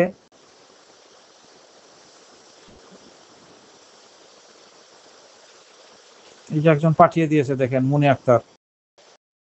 ভাইবা পরীক্ষা বলতে এমন এক প্রকার, বা এমন এক প্রকারটা যোগ করেন, এমন এক পরীক্ষাকে বোঝায়, যে পরীক্ষার মাধ্যমে পরীক্ষকগণ একজন পরীক্ষার্থীর মেধা ও ব্যক্তিত্ব যাচাই করে দেখেন। 100% সুন্দরভাবে কিন্তু একটা সংজ্ঞা দিয়েছে। এই সংজ্ঞাটা সবাই মাথায় রাখবেন। কারণ ভাইবা বোর্ডে যাইতে হবে একজন ব্যক্তিত্ব সম্পন্ন। আপনি ড্রেস আপ, আপনার প্রবেশ করা, ঢোকা, বসা, কথা বলা সবকিছু যাতে একজন আইনজীবীর মতন হয়। আমি একটা উদাহরণ দিই, এখন কথার উপর বিশ্বাস রাখতে হবে। আমার সাথে ঢাকা ইউনিভার্সিটির কিছু মেধাবী ছাত্রের পরিচয় ছিল। আমরা যখন অ্যাডভোকেট হইলাম তখন এই মেধাবী ছাত্রদেরকে অনুরোধ করে, কারণ তারা সাধারণত এলএলবি করার পরে এলএলএম করে ফেলে, কিন্তু আমরা বন্ধু হিসাবে রিকোয়েস্ট করলাম যে এলএলএম করেন, কিন্তু তার আগে অ্যাডভোকেট হয়ে যান। পরে আমাদের সাথেই পড়াশোনা করে অ্যাডভোকেট হইল। অ্যাডভোকেট হওয়ার পরে বললাম যে তাহলে জজ কোর্টে আসেন, মাঝে মাঝে প্র্যাকটিস শুরু করেন। এরপরে জীবনে একবার আসছিল, তওবা করে গেছে যে আর ঢাকা জজ কোর্টে আসবে না। আমারও ভুল হইল কি, আমি তাকে ঢাকা বারের সদস্য হইতে গেলে সেক্রেটারির সাথে একটু দেখা করে কিছু টাকা পয়সা পুবালি ব্যাংকে জমা দিয়ে তারপরে মেম্বারশিপ নিতে হয়। যার যার বারেও একটা ভাইবা পরীক্ষা আছে। বার কাউন্সিলের ভাইবার পরে যে বারে যুক্ত হবেন, অবটেন বার, এই বারে একটা পরীক্ষা আছে, সভাপতি সেক্রেটারি গ্রহণ করে। এই পরীক্ষা দেওয়ায় পাস টাস করে তারপরে টাকা জমা দিয়ে চিন্তা করলাম আমাদের অনুরোধে যে আসছে তাইলে ওদেরকে দুপুরে খাওয়াই। এই খাওয়াইতে গিয়ে আমার উল্টা হইল। খাওয়াইতে একটা হোটেলে নিয়ে গেলাম ঢাকা জজ কোর্টের ভিতরেই। এখন আমরা যে জায়গায় খেতে বসছি তার থেকে কয়েক টেবিল পরে, 2-1 টেবিল পরে একজন আইনজীবী মাঝ বয়সী দুইটা মক্কেল নিয়ে এমন ভাবে খাইতেছে, সে আমার এই বন্ধু, ঢাকা বিশ্ববিদ্যালয়ের ছাত্ররা তো খুব মেধাবী, দেখলাম যে আমার এই বন্ধুটা কয়েকবার শুধু দেখলো এই আইনজীবীর খাওয়ার দিকে আর কি। তখনই আমার একটা সন্দেহ হয়েছে যে নিশ্চয়ই সে একটা কিছু অবজার্ভ করতেছে। পরে যা খাওয়া দাওয়া শেষ হলে বললো যে ভাই আমি আর জীবনে এই ঢাকা জজ কোর্টে আসবো না। কেন? বললো যে এখানে রাক্ষসরা থাকে। কারণ এই আইনজীবী যেভাবে খাচ্ছিল মক্কেলের পয়সা, মানে আমরা পাঁচবারে একবারে মুখে যে খাবারটা দিই, এই 5 বারের খাবার সে একবারে অতিরিক্ত পরিমাণে।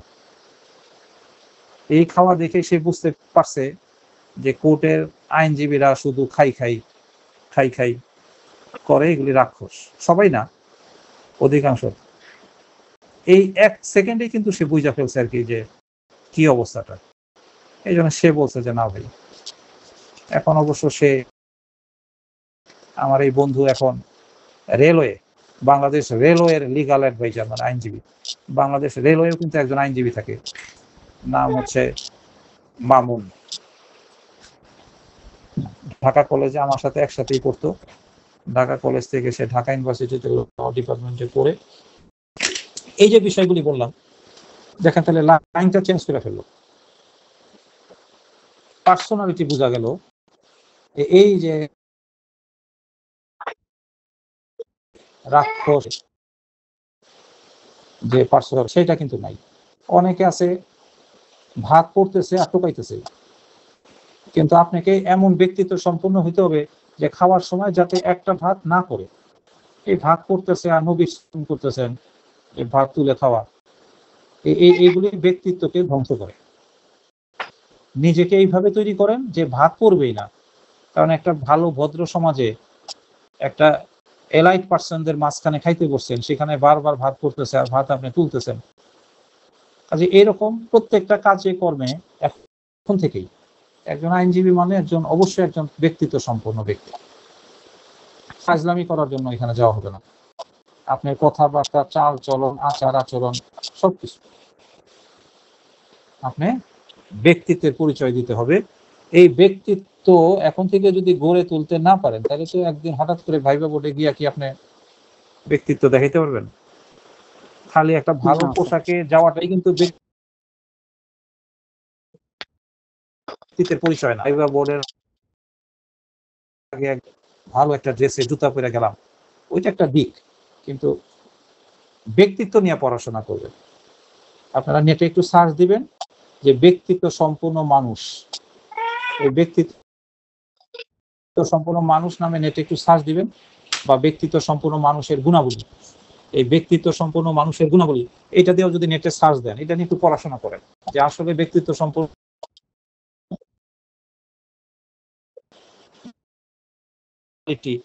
গুণাবলী থাকা দরকার। এছাড়া কিন্তু আইনজীবী হিসাবে আপনি ভবিষ্যতে মর্যাদা পাবেন না।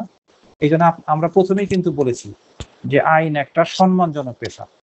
এই সম্মান পাইতে হইলে ব্যক্তিত্ব সম্পন্ন হইতে হবে। এখন আমি যদি আপনাদের সাথে লাভ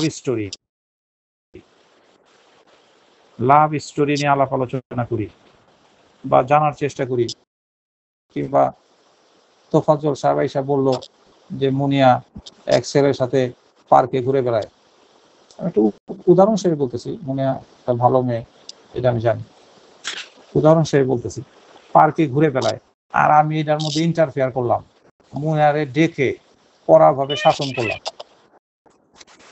এইভাবে করলে কিন্তু আমার পার্সোনালিটি থাকবে না। কারণ মুনিয়া এখন গভীর প্রেমে মত্ত।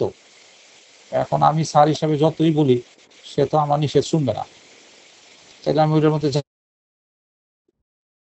মধ্যে যাবো যে আমার কথা শুনবে। আমি যদি বলি যে প্রতিদিন আপনারা 15 মিনিট প্র্যাকটিস করেন একা একা আয়নার সামনে, এইটা আপনারা শুনবেন এবং আমার কথার মর্যাদা থাকবে। কিন্তু এমন একটা আদেশ দিলাম যে খবরদার মুনিয়া আজকে যদি দেখি পার্কে ঘুরতে তাইলে আপনি আর আমার ক্লাসে আসবেন না। আসলে তার পার্কে ঘোরার সাথে তো আমার ক্লাসের কোনো সম্পর্ক নেই। তাই আমরা সম্মান বজায় রাখতে পারলে ঠিক ততটুকু ক্ষমতাই প্রয়োগ করব, যতটুকু ক্ষমতা প্রয়োগ করলে সেটা কার্যকর হবে। এর বেশি আমি ক্ষমতা প্রয়োগ করব না। এই জন্য এখানে আমার অনেক ছাত্রী আছেন, কয়েকজন পুরাতন আছেন।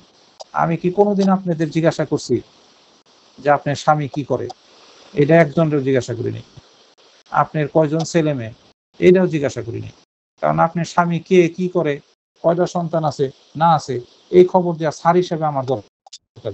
আমি জিজ্ঞাসা করতে পারি আপনি সবগুলি বই কিনেছেন কিনা, সবগুলি বই আপনার বাসায় আছে কিনা, আপনাকে যে প্রতিদিন 1 ঘন্টা পড়তে বলেছি সেটা পড়েছেন কিনা, পরীক্ষা দিয়েছেন কিনা। অর্থাৎ আমার ক্ষমতার মধ্যে যতটুকু আছে ততটুকু যদি আমি প্রয়োগ করি তাহলে আমার মর্যাদাটা থাকবে, আর নাহলে মর্যাদা থাকবে না। তাহলে আজকে থেকে এইটি করবেন, এতে সম্পর্ক ভালো থাকবে। আর নাহলে 2 বান্ধবীর মধ্যে মারামারি হয়ে যাবে। ঠিক ততটুকু।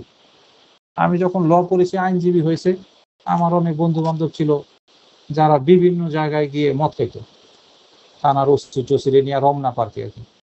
আমার প্রথম কয়েকদিন অনুরোধ করে নিয়েছিল, একদিন গিয়ে আমার ওই পরিবেশটা দেখছি, পছন্দ হয় নাই, পরে জীবনে ডাকলে আর যায়নি। পরে ওরা ধরে নিয়েছে যে না ভাই এই জায়গায় আসবে না। রমনা ওইখানে ভেতরে একটা হোটেল আছে আড্ডাখানা, ওইখানে অনেক কিছু হয় আর কি। এখন এই ভয় কি করতে হবে, কিন্তু ওদের সাথে কিন্তু আমার ঘনিষ্ঠ বন্ধুত্ব আছে। আমি কোনোদিন তাদের বলি নাই যে তোমরা ওই জায়গায় যাও না, যার যার স্বাধীনতা আছে। কিন্তু আমি তাদের বাধা দিতাম বা নিয়ে সচেতন করতাম যে এই লোকগুলা গিয়ে এই কাজগুলো না পার্কের এই হোটেলে করে, কিন্তু তারা আমার শত্রু হয়ে যেত, আমাকে আর শ্রদ্ধা করতো না। বরং এখন তারা শ্রদ্ধা করবে যে না, এত সুযোগ এত আনন্দ বাদ দিয়েও সে আসে না এগুলা নেওয়ার জন্য আর কি। তাহলে তারা উল্টা এখন আমারে সম্মান করে, না এই ভাই আমাদের মদ খায় না, একটা সিগারেট না, এই ভাই এই কাজগুলি করে না। এই পরিচয়টা দিলে আপনি মানুষ আপনাকে সম্মান করে। তাই ভাই বোর্ডে ঠিক এরকম একটা ব্যক্তিত্ব সম্পন্ন লোক হয়ে পরীক্ষার হলে আপনাকে যাইতে হবে। আর বাসায় একটা প্র্যাকটিস করবেন, এটা হোমওয়ার্ক দিয়ে দিলাম, যে বার কাউন্সিলে কয়টা সাবজেক্ট বলেন পরীক্ষার জন্য?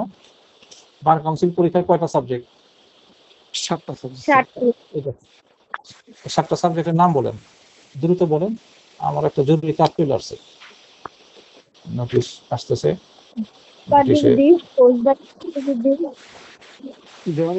7টা সাবজেক্ট,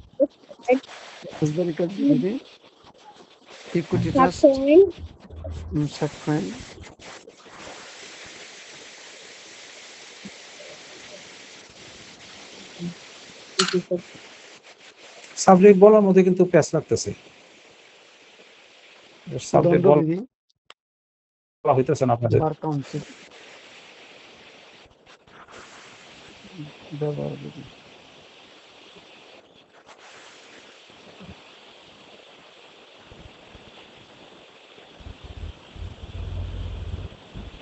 সাক্ষ্য আইন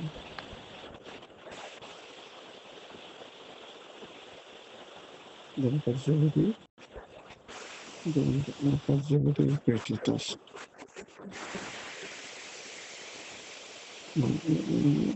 কার্যবিধি সুনির্দিষ্ট দুইটার কারণে ভুল হচ্ছে। এক হচ্ছে ধারাবাহিকতা পাচ্ছে না, আর একটা হচ্ছে বলা হচ্ছে না। ভাইবা বোর্ডে কিন্তু সাবজেক্টের নাম জিজ্ঞাসা করতে পারে। দেওয়ানি কার্যবিধি সুনির্দিষ্ট প্রতিকার আইন, ফৌজদারি কার্যবিধি দণ্ডবিধি, তারপরে সাক্ষ্য আইন, তামাদি আইন, তামাদি আইন, বার কাউন্সিল ব্যবহার বিধি। এই দেখেন একটা সূত্র পাঠাইছি, এই সূত্র অনুযায়ী কথা বলতে হবে ভাইবা বোর্ডে। দেতে হলো দেওয়ানি কার্যবিধি, শেষে একদম লেখা আছে সাল সহ। শুধু যদি দেওয়ানি কার্যবিধি বলেন তাহলে সাবজেক্টের নাম বলা হবে না, কারণ দেওয়ানি কার্যবিধি পৃথিবীর প্রত্যেকটা দেশেই আছে। যে দেশে দেওয়ানি আদালত আছে, সব দেশে দেওয়ানি আদালত আছে। বর্তমানে 194টা জাতিসংঘের সদস্যভুক্ত রাষ্ট্র আছে। পৃথিবীতে দেশ আছে 201টা, যাদের স্বাধীনতা সার্বভৌমত্ব আছে, আর বাকিগুলির স্বাধীনতা সার্বভৌমত্ব নাই, কাজে জাতিসংঘ কাউন্ট করে না। 201টা রাষ্ট্র, তার মধ্যে জাতিসংঘের সদস্যভুক্ত 194টা, বা একটা দুইটা বাড়ে, অনেক সময় কমে। এটা যারা বিসিএস পরীক্ষা দেয় তারা ভালো বলতে পারবে। ধরেন নাম 194টাই বর্তমানে। তাহলে এই 194টা রাষ্ট্রেই বলা যেতে পারে যে দেওয়ানি এবং ফৌজদারি আদালত আছে। প্রত্যেকটা দেশেই দেওয়ানি কার্যবিধি আছে। এখন যদি দেওয়ানি কার্যবিধি 1908 না বলেন, তাহলে সেটা স্পেসিফিকলি বোঝা যাবে না যে এটা আমাদের দেশের জন্য, কারণ এক এক দেশের দেওয়ানি কার্যবিধি এক এক সালের। এই সাল দিয়েই বোঝা যাবে যে এটা আমাদের দেশের দেওয়ানি কার্য। নামটা বলতে হবে সাল সহ। আর প্রথমে হলো দেশু, দেতে কি দেওয়ানি কার্যবিধি 1908। তারপরে বলতে হবে সুতে কি সুনির্দিষ্ট প্রতিকার আইন 1877 দেশু। আর এই দুইটা সাবজেক্ট কিন্তু এইভাবে বলতে হবে যে দেওয়ানি সাইডে প্র্যাকটিস করার জন্য, ভবিষ্যতে দেওয়ানি সাইডে প্র্যাকটিস করার জন্য লাগবে হলো দুইটা সাবজেক্ট। তাহলে দেওয়ানি সাইডে প্র্যাকটিস করার জন্য কয়টা সাবজেক্ট লাগে? দুইটা সাবজেক্ট। আমি কিন্তু একটু আগেই ব্যক্তিত্ব বুঝাইলাম। ব্যক্তিত্ব আসলে 100টা ক্লাস নিলেও ব্যক্তিত্ব বোঝানো শেষ হবে না। ব্যক্তিত্ব নানান ভাবে আসে, ব্যক্তিত্বের কোনো শেষ নাই। কর্তৃত্ব ক্ষমতা প্রয়োগ না করাটাও ব্যক্তিত্ব, এটাও মাথায় রাখতে হবে। কারো প্রতি বেশি ক্ষমতা দেখাইতে যাবে না, তাহলে সে মানবে না, আর না মানলেই সে আপনাকে অসম্মান করবে। এখন আমার ছাত্রছাত্রীর সামনে যদি মুনিয়া একদিন প্রতিবাদ করে ওঠে যে স্যার আপনি কেন আমার ব্যক্তিগত বিষয়ে হাত দেন, আমি পার্ক না কোথায় যাই, এরকম যদি ছাত্রদের সামনে বইলা ওঠে, তাহলে কি আমার সম্মান থাকবে? তাহলে আমি কেন যাব? কারণ মুনিয়া তো আমার মেয়ে না। মেয়ে হইলে বাধা দিতে পারতাম, শাসন করতে পারতাম, ঘরে আটকায় রাখতে পারতাম, কিন্তু একটা ছাত্রীর উপরে কি এত ক্ষমতা আছে আমার? কাজেই এইটাও ব্যক্তিত্বের পরিচয় পাওয়া যাবে যে যদি আমরা কথাবার্তা গোছাই বলতে পারি যে দেওয়ানি সাইডে প্র্যাকটিস করার জন্য দুটো সাবজেক্ট। এক, বা এইভাবে বলতে পারেন যে বার কাউন্সিলের পরীক্ষার জন্য মোট সাবজেক্ট 7টি, তার মধ্যে দেওয়ানি সাইডের জন্য দুটো। একটি হচ্ছে দেওয়ানি কার্যবিধি 1908 এবং আরেকটি হচ্ছে সুনির্দিষ্ট প্রতিকার আইন 1877। এরপরে একটু থামতে হয়, এটা স্কেল আছে। গানের মধ্যে যেমন এন্দ্র কিশোর একটু থামে, কখনো নিচু স্বরে, কখনো উঁচু স্বরে, চড়াও কণ্ঠে গান গায়, কখনো আশা ছিল ভালোবাসা ছিল, এই গানটা খুব ভালো করে অনুধাবন করবেন, তাহলে দেখবেন এখানে সুরটা কখনো মৃদু আবার কখনো চড়াও ভাবে গাওয়া হচ্ছে। আশা ছিল ভালোবাসা ছিল, এই গানটা খুব কঠিন একটা গান। এরপরে হলো বলবেন ফৌজদারি সাইড থেকে দুইটা সাবজেক্ট। ফৌজদারি সাইড থেকে দুইটা সাবজেক্টের কি নাম? মনি আক্তার কিন্তু ভালো গুছিয়ে লিখতে পারেন দেখলাম। ফৌজদারি কার্যবিধি ও দণ্ডবিধি দিচ্ছি ঠিক এইভাবে লিখে গ্রুপে পাঠাই দেন যে আমাদের মোট সাবজেক্ট। মুনিয়ার জন্য বলতেছি, উনি লেখেন, লিখে সবাই গ্রুপে পাঠাই দেন, আর অন্যরাও শুনেন, পারলে নিজেরাও লিখবেন যে বার কাউন্সিল পরীক্ষার জন্য মোট সাবজেক্ট 7টি। এদের মধ্যে দেওয়ানি সাইড থেকে দুটো সাবজেক্ট, এক হচ্ছে দেওয়ানি কার্যবিধি 1908 এবং সুনির্দিষ্ট প্রতিকার আইন 1877। একটু থামতে হবে, 2-1 সেকেন্ড থামতে হবে। থামার পরে বলবেন যে ফৌজদারি সাইড থেকে দুটো সাবজেক্ট, এক হচ্ছে ফৌজদারি কার্যবিধি 1898 এবং দণ্ডবিধি 1860। এরপর আবার একটু থামতে হবে, থামার পর বলতে হবে যে দুটো সাবজেক্ট নিরপেক্ষ। নিরপেক্ষ মানে এই দুইটা সাবজেক্ট দেওয়ানি প্র্যাকটিস করতে গেলেও লাগবে, ফৌজদারি প্র্যাকটিস করতে গেলেও লাগবে। আপনি যদি দেওয়ানি আদালতে প্র্যাকটিস করেন তাহলেও লাগবে, ফৌজদারি আদালতে প্র্যাকটিস করলেও ক্রিমিনাল লয়ার হিসাবে তাইলেও লাগবে। এই নিরপেক্ষ দুইটা সাবজেক্টের কি নাম?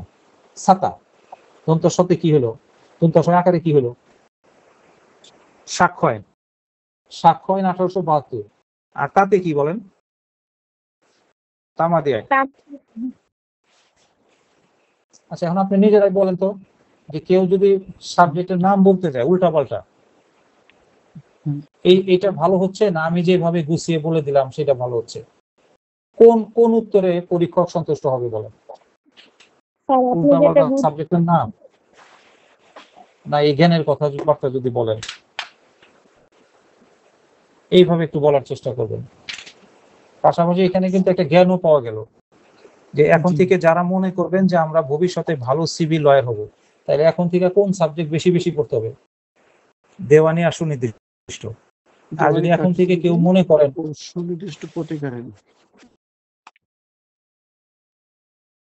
ক্রিমিনাল প্র্যাকটিস করব, বেশি বেশি ফৌজদারি আর দণ্ডবিধি পড়তে হবে। আর সাক্ষর তামাদি হলো দেওয়ানি প্র্যাকটিসই করেন আর ফৌজদারি করেন, এটা মাদার ল আর কি, হলুদের মতন। হলুদ তো বুঝেন, গরুর সেখানে হলুদ লাগবে, আবার মাছ রান্না করেন সেখানে কি লাগবে? হলুদ লাগবে। এই দুইটাকে বলা হয় হলুদ আইন। হলুদ আইন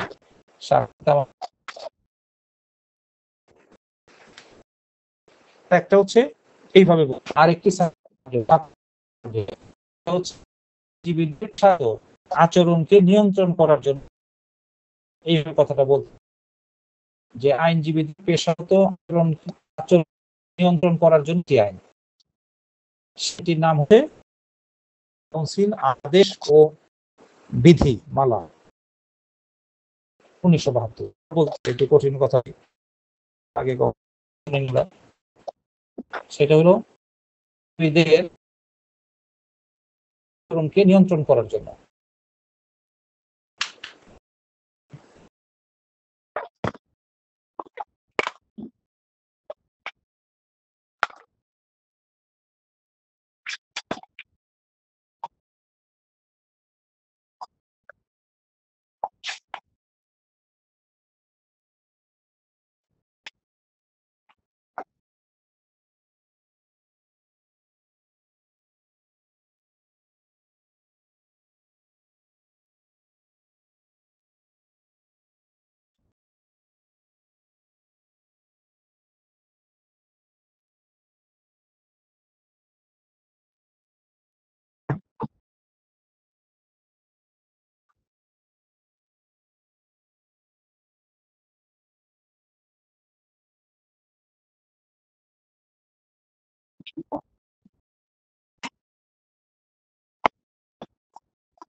চার চলে গেছে, খেয়াল ছিল না।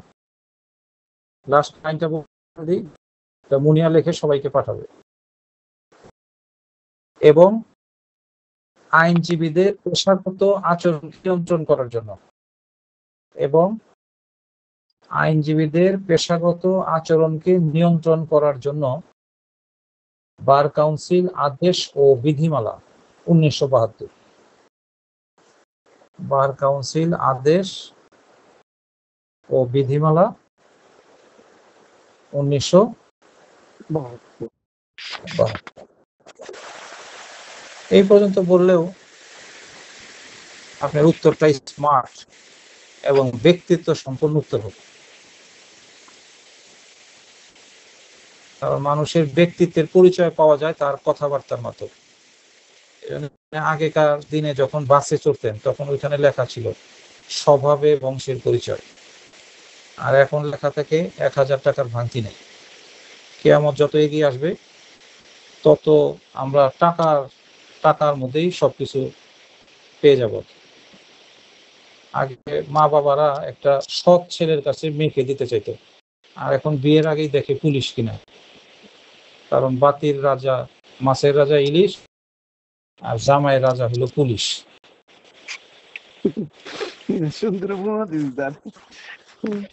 মাছের রাজা ইলিশ আর জামাইয়ের রাজা হলো পুলিশ।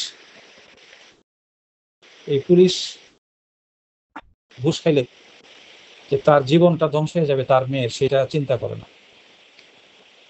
কারণ একটা জায়গায় বলা আছে, ওই নারী সৌভাগ্যবান যে 3 পুরুষের কাছ থেকে সৎ। প্রথম জীবনে বাবা খুব সৎ হেডমাস্টার ছিল, একটা টাকাও তার ঘুষের ছিল না, কষ্টের পয়সায় বাবার ইনকাম করতো, ওই টাকায় সে বড় হয়েছে। দ্বিতীয় পুরুষ হলো স্বামী, স্বামীও খুব সৎ স্বামী, 1 টাকাও ঘুষ খায় না, অন্যায় টাকা তার নাই, কষ্টের টাকায় সে সংসার চালায়, কষ্টের টাকাটা স্ত্রী খাইছে। আর তৃতীয় পুরুষ হলো তার নিজের সন্তান।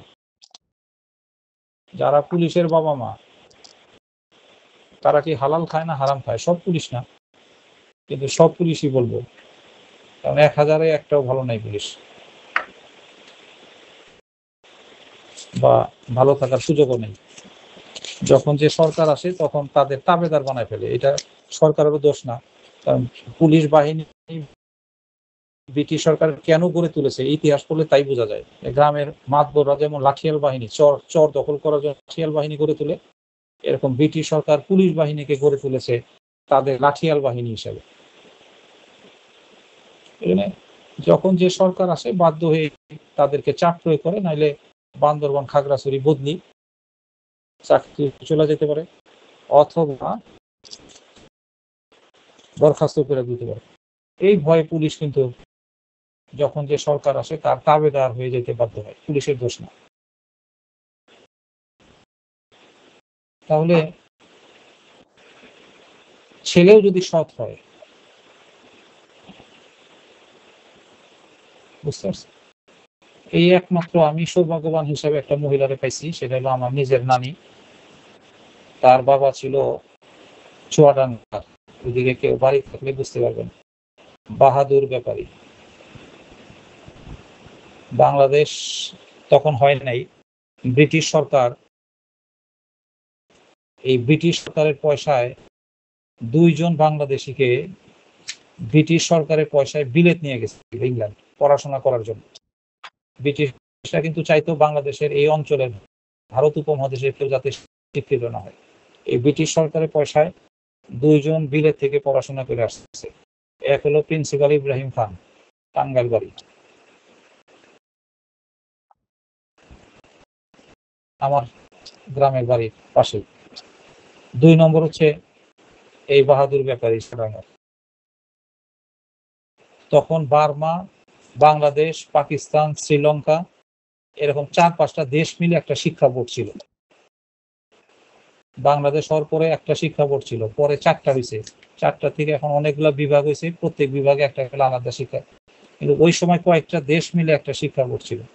এই শিক্ষা বোর্ড স্ট্যান্ড করা ছাত্র হলো এই কয়েকটা দেশের শিক্ষা বোর্ডে স্ট্যান্ড করা ছাত্র হইল আমার নিজের নানির বাবা, বাহাদুর ব্যাপারী। এরপর দেশ স্বাধীনতার পরে তাকে একটা বড় পদে চাকরি দিল। চাকরি হওয়ার পরে বিভিন্ন লোকজন তাকে সরকারি চাকরি ঘুষের জন্য তাকে বাধ্য করে। তো সে কোনোভাবে ধমক দিয়ে কাউকে অ্যাভয়েড করে এই সে চাকরিটা কোনো মতো করে আসতেছিল, কিন্তু ঠাঁই দিচ্ছিল না এই ঘুষের চাকরি। যেমন পুলিশ, তো যদি মন নাও চায় তাও তাকে ঘুষ খাইতে হবে, এরকম একটা দেশ এই দেশে। না হলেও ঘুষ খাইতে হবে, নাহলে কাজ করতে হবে। আর লোক এসে ঘুষ দিয়ে কাজ করতে চাইলো, আপনি করলেন না, তখন উপর থেকে এসপি এসে চাপ দিবে, ওসি বা ওসি যদি একটা কনস্টেবল বা এসআই রে বলে যে এটা তোমার করতে হবে, তাহলে তো তার না করে উপায় নেই। যার ফলে সে তাও অনেকটা নিজেকে সংযত রাখতেছিল বাধা দিয়ে দিয়ে। কিন্তু একদিন সে নিজের বাসায় রাতের বেলায় ভাত খাচ্ছে, ভাত কিছুটা খেয়ে ফেলছে বড় মাছ দিয়ে কিছুটা ভাত সে খেয়ে ফেলছে, পুরা ভাত শেষ হয় নাই। এই সময় বাহাদুর ব্যাপারী তার ওয়াইফকে জিজ্ঞাসা করতেছে যে কি ব্যাপার, এই মাছ কোত্থেকে আসলো? আমার যা ইনকাম, আমার যা সামর্থ্য, এতে তো আমার পুঁটি মাছ কেনারও সামর্থ্য নাই, তাহলে এই মাছ তুমি কোথায় পাইলা? এই মাছ তো আমি কিনি নেই। এই লোক করছে কি, ঘুষ যে দেয় আর কি। সে যখন বাহাদুর ব্যাপারীকে ম্যানেজ করতে পারে নাই, তখন চেষ্টা করছে তার বউকে ম্যানেজ করা যায় কিনা। বড় মাছ দিয়ে একটা শাড়ি দিয়ে গেছে, এইগুলা দিয়ে বউয়ের মাধ্যমে জামাইরে নষ্ট করা যায় কিনা। তখন সে ভয়ে ভয়ে বলে যে একজন লোক আসছিল তোমার অফিসে নাকি গিয়েছিল, সে এসে মাছটা দিয়ে গেছে আর একটা শাড়ি দিয়ে গেছে, আমি তো ভাবছি তুমি পাঠাইছো বা তোমারই লোক, এই কারণে নিছি। এতে কিন্তু বাহাদুর ব্যাপারী বুঝে ফেলছে যে এই ঘুষ দেওয়া লোকগুলি আমার বাড়ি পর্যন্ত পৌঁছাই গেছে। তখন সে বাকি ভাত না খেয়ে রাতে মনোকষ্ট নিয়ে ঘুমায় আছে। সকালবেলা ঘুম থেকে উঠেই অফিস শুরু হওয়ার আগেই সে অফিসে চলে গেছে, গিয়ে আর কোনো কথা নাই, একদম রিজাইন। এরপরে ওই অফিসের সমস্ত লোকজন বলতেছে তার নিচের বা তার উপরে, কারণ এত বড় একজন শিক্ষিত বেলাত ফেরত এরকম একটা লোক পাওয়া যাবে না, এত মেধাবী একটা লোক, যোগ্য একজন লোক। তখন বড় অফিসাররা ছুটে আসছে যে কি ব্যাপার, আপনি কেন চাকরি ছেড়ে দিবেন? আপনার কি এই পদটা পছন্দ হয় নাই? তাহলে সরকারকে বলে কয়েকদিনের মধ্যে আপনাকে প্রমোশন করাই দিব, তাও আপনি আমাদেরকে ছেড়ে রিজাইন দিয়ে চলে যায় না। বউ যে ঘুষ খাইছে এই সে বলতে পারবে কিনা যে আমার বউ মাছ ঘুষ খাইছে? কিন্তু সে বুঝতে পারছে যে এখানে থাকা যাবে না। এই জন্য এই রিজাইনটা দিয়ে এত বড় একজন মেধাবী বিলাত ফেরত সে সারা জীবন চুয়াডাঙ্গা জেলা স্কুলের হেডমাস্টার হিসাবে কষ্টের সাথে জীবনযাপন করছে, কিন্তু অন্যায়ের সাথে আপোষ করে নাই। আর স্কুল কর্তৃপক্ষকে বলে, যেহেতু বড় ছেলে মেয়ে অনেকগুলি ছিল, সেই স্কুল কর্তৃপক্ষকে অনুরোধ করে বলছে যে আমাকে স্কুলের সামনে একটা জায়গা দিবেন, ওইখানে একটা লাইব্রেরি আমি করব, এই লাইব্রেরির বই বিক্রি করে কিছু ইনকাম হবে, আর মাস্টারি করে যা বেতন পাই এটা দিয়ে আমি আল্লাহর হস্তে সংসার চালাবো। এরকম একটা শিক্ষিত মানুষ, সে সারা জীবন এইভাবে সৎভাবে জীবনযাপন করেছে। কিন্তু তাকে যারা চিনে তারা এখন পর্যন্ত কিন্তু শ্রদ্ধার সাথে তার নামটাকে স্মরণ করে। কারণ মৃত্যুর পরে আপনারা যে যাই হন না কেন, মৃত্যুর পরে শুধু একটা বিষয় বেঁচে থাকবে, সেটা হচ্ছে লোকটা কেমন ছিল। যেমন ফেরাউনের নামটা মনে হইলে কি হয় বলেন? আমাদের কি শ্রদ্ধা আসে না অশ্রদ্ধা আসে? মির্জা জাফরের নামটা মনে আসলে শ্রদ্ধা আসে না অশ্রদ্ধা আসে? আর যদি নবীর নাম আসে, মাদার টেরেসার নাম আসে, তাহলে আমরা শ্রদ্ধার সাথে মাদার টেরেসার নাম স্মরণ করি। মানবাধিকার মরে যাওয়ার পর কিন্তু জাস্ট লোকটা কেমন ছিল এইটাই থাকবে। এই জন্য যারা বুদ্ধিমান তারা সারা জীবন ব্যক্তিত্ব নিয়ে চলে আর কি। তাহলে আজকের ভাইবা ক্লাসে আমরা 7টা সাবজেক্টের নাম, কিভাবে বলতে হবে, ব্যক্তিত্ব নিয়ে কথা বলতে হবে, সেইটা আমরা শেখানোর চেষ্টা করেছি।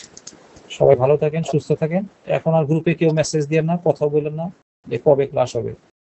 মুখস্থ করে রাখেন, বুধবার সোমবার এই 2 দিন ক্লাস হবে, আর প্রতি শুক্রবার পরীক্ষা হবে। এই 3টা দিন আপনারা আমাকে পাবেন। আর বাকি দিন এমনও হইতে পারে যে ফোন করলে পাচ্ছেন না, এটা মাইন্ড করার কোনো সুযোগ নেই, কারণ সবসময় আমি কাউকে না কাউকে নিয়ে কোনো না কোনো কাজে ব্যস্ত থাকি। এই জন্য যদি কখনো বিশেষ প্রয়োজন হয় তাহলে একটা ছোট মেসেজ দিয়ে রাখবেন আমার পার্সোনাল নাম্বারে যে স্যার জরুরি। এই 2টা শব্দের বেশি লেখার দরকার নেই, স্যার জরুরি। এই স্যার জরুরি এই 2টা শব্দ থাকলে আমি এখন সুযোগ পাবো, অল্প সময়ের মধ্যেই আমি সেটা রিপ্লাই দেওয়ার চেষ্টা করব। কিন্তু ফোন করলেও হবে। এখনো যেমন কয়েকটা মেসেজ ঢুকছে, ফোন আসতেছিল, এখন যদি তাদের সাথে কথা বলতাম, আমি যে জায়গা থেকে ক্লাস করতেছি এই জায়গার কিন্তু দরজা জানালা সব বন্ধ, কারণ আমি সারা জীবনে এইভাবেই পড়াশোনা করেছি। বেশি বাড়ির লোকজন একদম ছাদে চলে গেছি, ছাদে গিয়া ছাদের একদম সবচেয়ে কোনা যেটা এটা বেছে নিয়েছি, যেখানে কেউ সিঁড়ি দেওয়া উঠলেও আমার কাছে সিঁড়ি দেওয়া পৌঁছাইতে 2-3 মিনিট সময় লাগবে। এই একটা নিরিবিলি পরিবেশ, এই নিরিবিলি পরিবেশ মানে সেইখানে একাগ্র করতে হবে। এই হাটের মধ্যে বসে, বাজারের মধ্যে বসে, ড্রয়িং রুমে বসে পড়াশোনা করা। যে বাহাদুর ব্যাপারীর কথা বললাম, উনি পড়াশোনা করতো রাতের বেলায় চকিদারের বাসায়, চকিদারের কাছে গিয়ে। চকিদার তার ওই সময় হেরিকেন কি করা, এই আলো করতো, আলো জ্বালানোর কথা ছিল না। তাকে বাবা চাইল সে একটা কৃষক হোক, মানুষের এত পড়াশোনা করে ছেলে কৃষক হবে। বাবা একবার তার বইপত্র ফেলবে, টুকরা করেছে, পড়াশোনাতে না পারে, ভূমিকে দেখাইছে, তার মা করছে। শেষে কান্নাকাটি করতে এই বাহাদুর ব্যাপারীর মা চকিদারের যা কিছু চাল ডাল লুকিয়ে জামাইয়ের সংসারের টাকা পয়সা এগুলো চুরি করে তোমাকে দিব মাস শেষে, তার বিনিময়ে তুমি এই ছেলেটাকে। এই জন্য রাতের অন্ধকারে মা তাকে দিয়ে আসতো এই চকিদারের আলোতে এই বাহাদুর ব্যাপারী করতো। জীবনে যারা বড় হয় তারা কিন্তু সংগ্রাম করে, আমাদের মতন আরাম এসে এসি রুমে বসে সবার সাথে গল্প করতেছি, আবার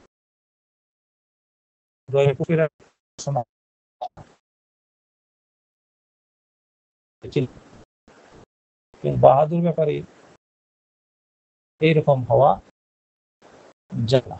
আর একজন বিলাত ফেরো দেখেন, প্রিন্সিপাল ইব্রাহিম। যেমন আমি একটা ল কলেজ করেছি, আমি এই ল কলেজের প্রিন্সিপাল, কিন্তু আমরা এই প্রিন্সিপালটা নিজেদের নামকরণ করছি, বা বড় জোর একটা গভর্নিং বডি আমাকে বানাইছে, জাতীয় আমাকে স্বীকৃতি দিচ্ছে। কিন্তু প্রিন্সিপাল ইব্রাহিম খান, ওনার আগে